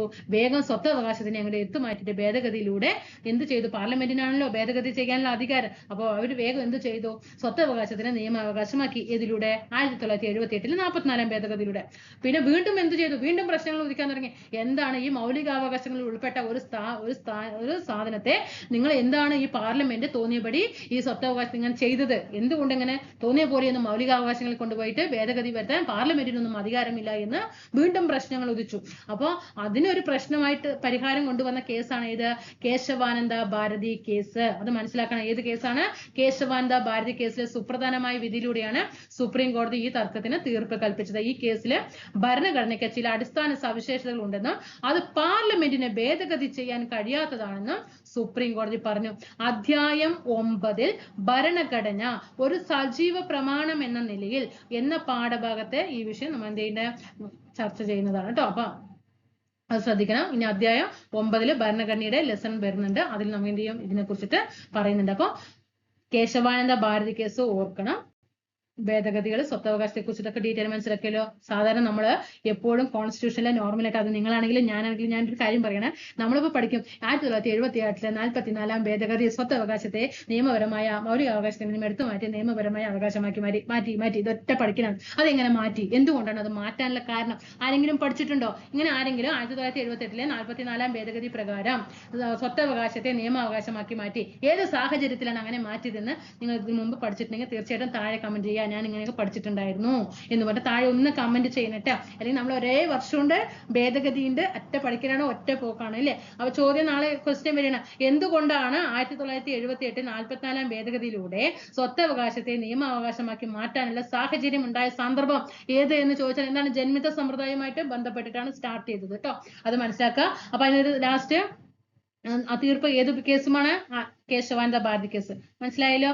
അപ്പോ സമയം ഇതാ കണ്ടില്ലോ. നമ്മളെ മൗലികാവകാശങ്ങളെ കുറിച്ച് നമ്മൾ സാധാരണ പഠിക്കുന്ന എല്ലാ പോയിന്റും പറഞ്ഞു തരുന്ന ഒപ്പുണ്ടായിരുന്നു ഒരു റിവിഷനായി. പക്ഷെ ഇപ്പൊ തന്നെ സമയം 1 മണിക്കൂർ 1.25 മണിക്കൂറായി നമ്മൾ ഈ വീഡിയോ റെക്കോർഡ് തുടങ്ങിയിട്ട്. അപ്പൊ നമുക്ക് ഭയങ്കര ലെങ്ത് ആവും. അതായത് നമ്മൾ കുറെ ടോപ്പിക് കോൺസ്റ്റിറ്റ്യൂഷന്റെ കഴിഞ്ഞില്ലേ?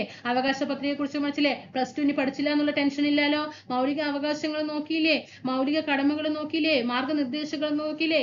റിട്ടുകളെ കുറിച്ച് നോക്കിയില്ലേ? പിന്നെ പുതിയ കാര്യങ്ങൾ സ്വത്തവകാശത്തെ കുറിച്ച് നോക്കി. അപ്പൊ ഇത്രയും കാര്യങ്ങൾ എന്ത് ചെയ്യാം? നല്ല റിവിഷനുമായി ഇനി എക്സ്ട്രാ ഏതാണ് പോയിന്റ് വന്നിരിക്കുന്നത് അതൊന്ന് നോട്ട് ചെയ്ത് വെക്കുക കേട്ടോ. അപ്പൊ തീർച്ചയായിട്ടും നിങ്ങൾക്ക് ക്ലാസ്സുകൾ ഇഷ്ടപ്പെടുകയാണെങ്കിൽ നിങ്ങളുടെ സപ്പോർട്ടിനനുസരിച്ച് നമുക്ക് ഡെയിലി എന്ത് ചെയ്യാം? നമുക്ക് അടുത്തത് നമുക്ക് സമയമായില്ലേ? നമ്മുടെ എക്സാമിന് ടൈം ആയി അടുത്തു. അപ്പൊ നമുക്ക് ഡെയിലി ഓരോ ലെസൺ വെച്ചിട്ട് എന്ത് ചെയ്യാം? കോൺസ്റ്റിറ്റ്യൂഷനും എക്കണോമിക്സ് മിക്സഡ് ആക്കി തരാം കേട്ടോ. ഞാൻ നാളെ പറ്റിയ എക്കണോമിക്സ് തരാനായിട്ട് ശ്രമിക്കാം. നമുക്ക് ആ 1991 പുത്തൻ സാമ്പത്തിക നയവുമായി ബന്ധപ്പെട്ടാണ് അവിടെ ക്വസ്റ്റ്യൻ വന്നിരിക്കുന്നത്. അതൊന്നും പ്രശ്നങ്ങളില്ല കേട്ടോ, നമുക്ക് തരാം കേട്ടോ ആ ക്വസ്റ്റ്യൻ, ആ ലെസൺസ് നമുക്ക് ഇട്ടുതരാം.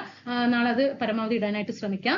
അപ്പൊ തീർച്ചയായിട്ടും നിങ്ങൾക്ക് ക്ലാസ്സിൽ ഇഷ്ടപ്പെടുകയാണെങ്കിൽ നിങ്ങളുടെ സപ്പോർട്ടിനനുസരിച്ച് നമ്മൾ എന്ത് ചെയ്യും, ഡെയിലി +1 നമ്മൾ വേഗം ഏരിയ കംപ്ലീറ്റ് ആക്കി തരുന്നതാണ്. നിങ്ങളുടെ സപ്പോർട്ട് വേണം. നമുക്ക് ചാനൽ ക്ലാസ് ഇഷ്ടപ്പെടുകയാണെങ്കിൽ തീർച്ചയായിട്ടും എന്റെ കൂട്ടുകാരെ സബ്സ്ക്രൈബ് ചെയ്ത് ആ ബെൽ ബട്ടൺ കൂടിയിട്ട് ഒന്ന് എനേബിൾ ചെയ്തിട്ട് പോകണം കേട്ടോ. പിന്നെ ടെലിഗ്രാം ഗ്രൂപ്പിൽ കൂടിയിട്ട് ജോയിൻ ചെയ്യുക. കാരണം ഞാൻ ജോയിൻ ചെയ്യാൻ പറയുന്നത് ക്ലാസ് പ്ലേ ലിസ്റ്റ് ആക്കിയിട്ട് ഇടാൻ ടൈമില്ല. നിങ്ങൾക്കറിയാം, നിങ്ങളുടെ അവസ്ഥ തന്നെയാണ് എന്റെ അവസ്ഥ.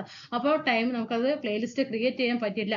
ടെലിഗ്രാമിലാണെങ്കിൽ നിങ്ങൾക്ക് ക്ലാസ് ജസ്റ്റ് ഒന്ന് മേലേക്ക് ഒന്ന് സ്ക്രോൾ ചെയ്ത് പോയ ക്ലാസ് എല്ലാം ടെലിഗ്രാമിൽ കിടക്കുന്നുണ്ട്. അപ്പൊ നിങ്ങൾക്ക് കാണാനും എളുപ്പമാണ്. അപ്പൊ അതുകൊണ്ട് മാത്രമാണ് ടെലിഗ്രാമിൽ കൂടിയിട്ട് ജോയിൻ ചെയ്യാൻ പറയുന്നത്. തീർച്ചയായിട്ടും ഇത്രയും എഫേർട്ട് എടുത്തിട്ടാണ് നമ്മുടെ സമയം എക്സാം എനിക്കും ആയി. അപ്പൊ അറിയാലോ, അപ്പോൾ ടൈം ഇല്ലാത്തവിടേക്ക് അപ്പൊ കുട്ടികൾക്ക് ഒരുപാട് കൂട്ടുകാർ ടെൻഷനാണ്, നമ്മളൊക്കെ ടെൻഷനിലാണ്. അപ്പൊ അതുകൊണ്ട് ഞാൻ പഠിക്കുമ്പോൾ അതൊപ്പം നിങ്ങൾക്ക് കൂടി ഇട്ട് തരുന്നു. ഒരു കമ്പൈൻ സ്റ്റഡി പോലെ ചെയ്യുന്നു എന്ന് മാത്രമേ ഉള്ളൂ. അപ്പൊ തീർച്ചയായിട്ടും പഠിക്കുക. പിന്നെ ഇതിൽ തന്നെ ഇരുന്നിട്ട് സമയം ചിലവാക്കാതെ പഠിച്ച കാര്യങ്ങളൊക്കെ റിവിഷൻ ചെയ്ത് മാറ്റുക. കൂടെ ഒപ്പം ഇതിനെ കൊണ്ടുപോകാനൊക്കെ, അല്ലാതെ ഇതിനു വേണ്ടി മാത്രമായിട്ട് ഇരിക്കരുത് കേട്ടോ.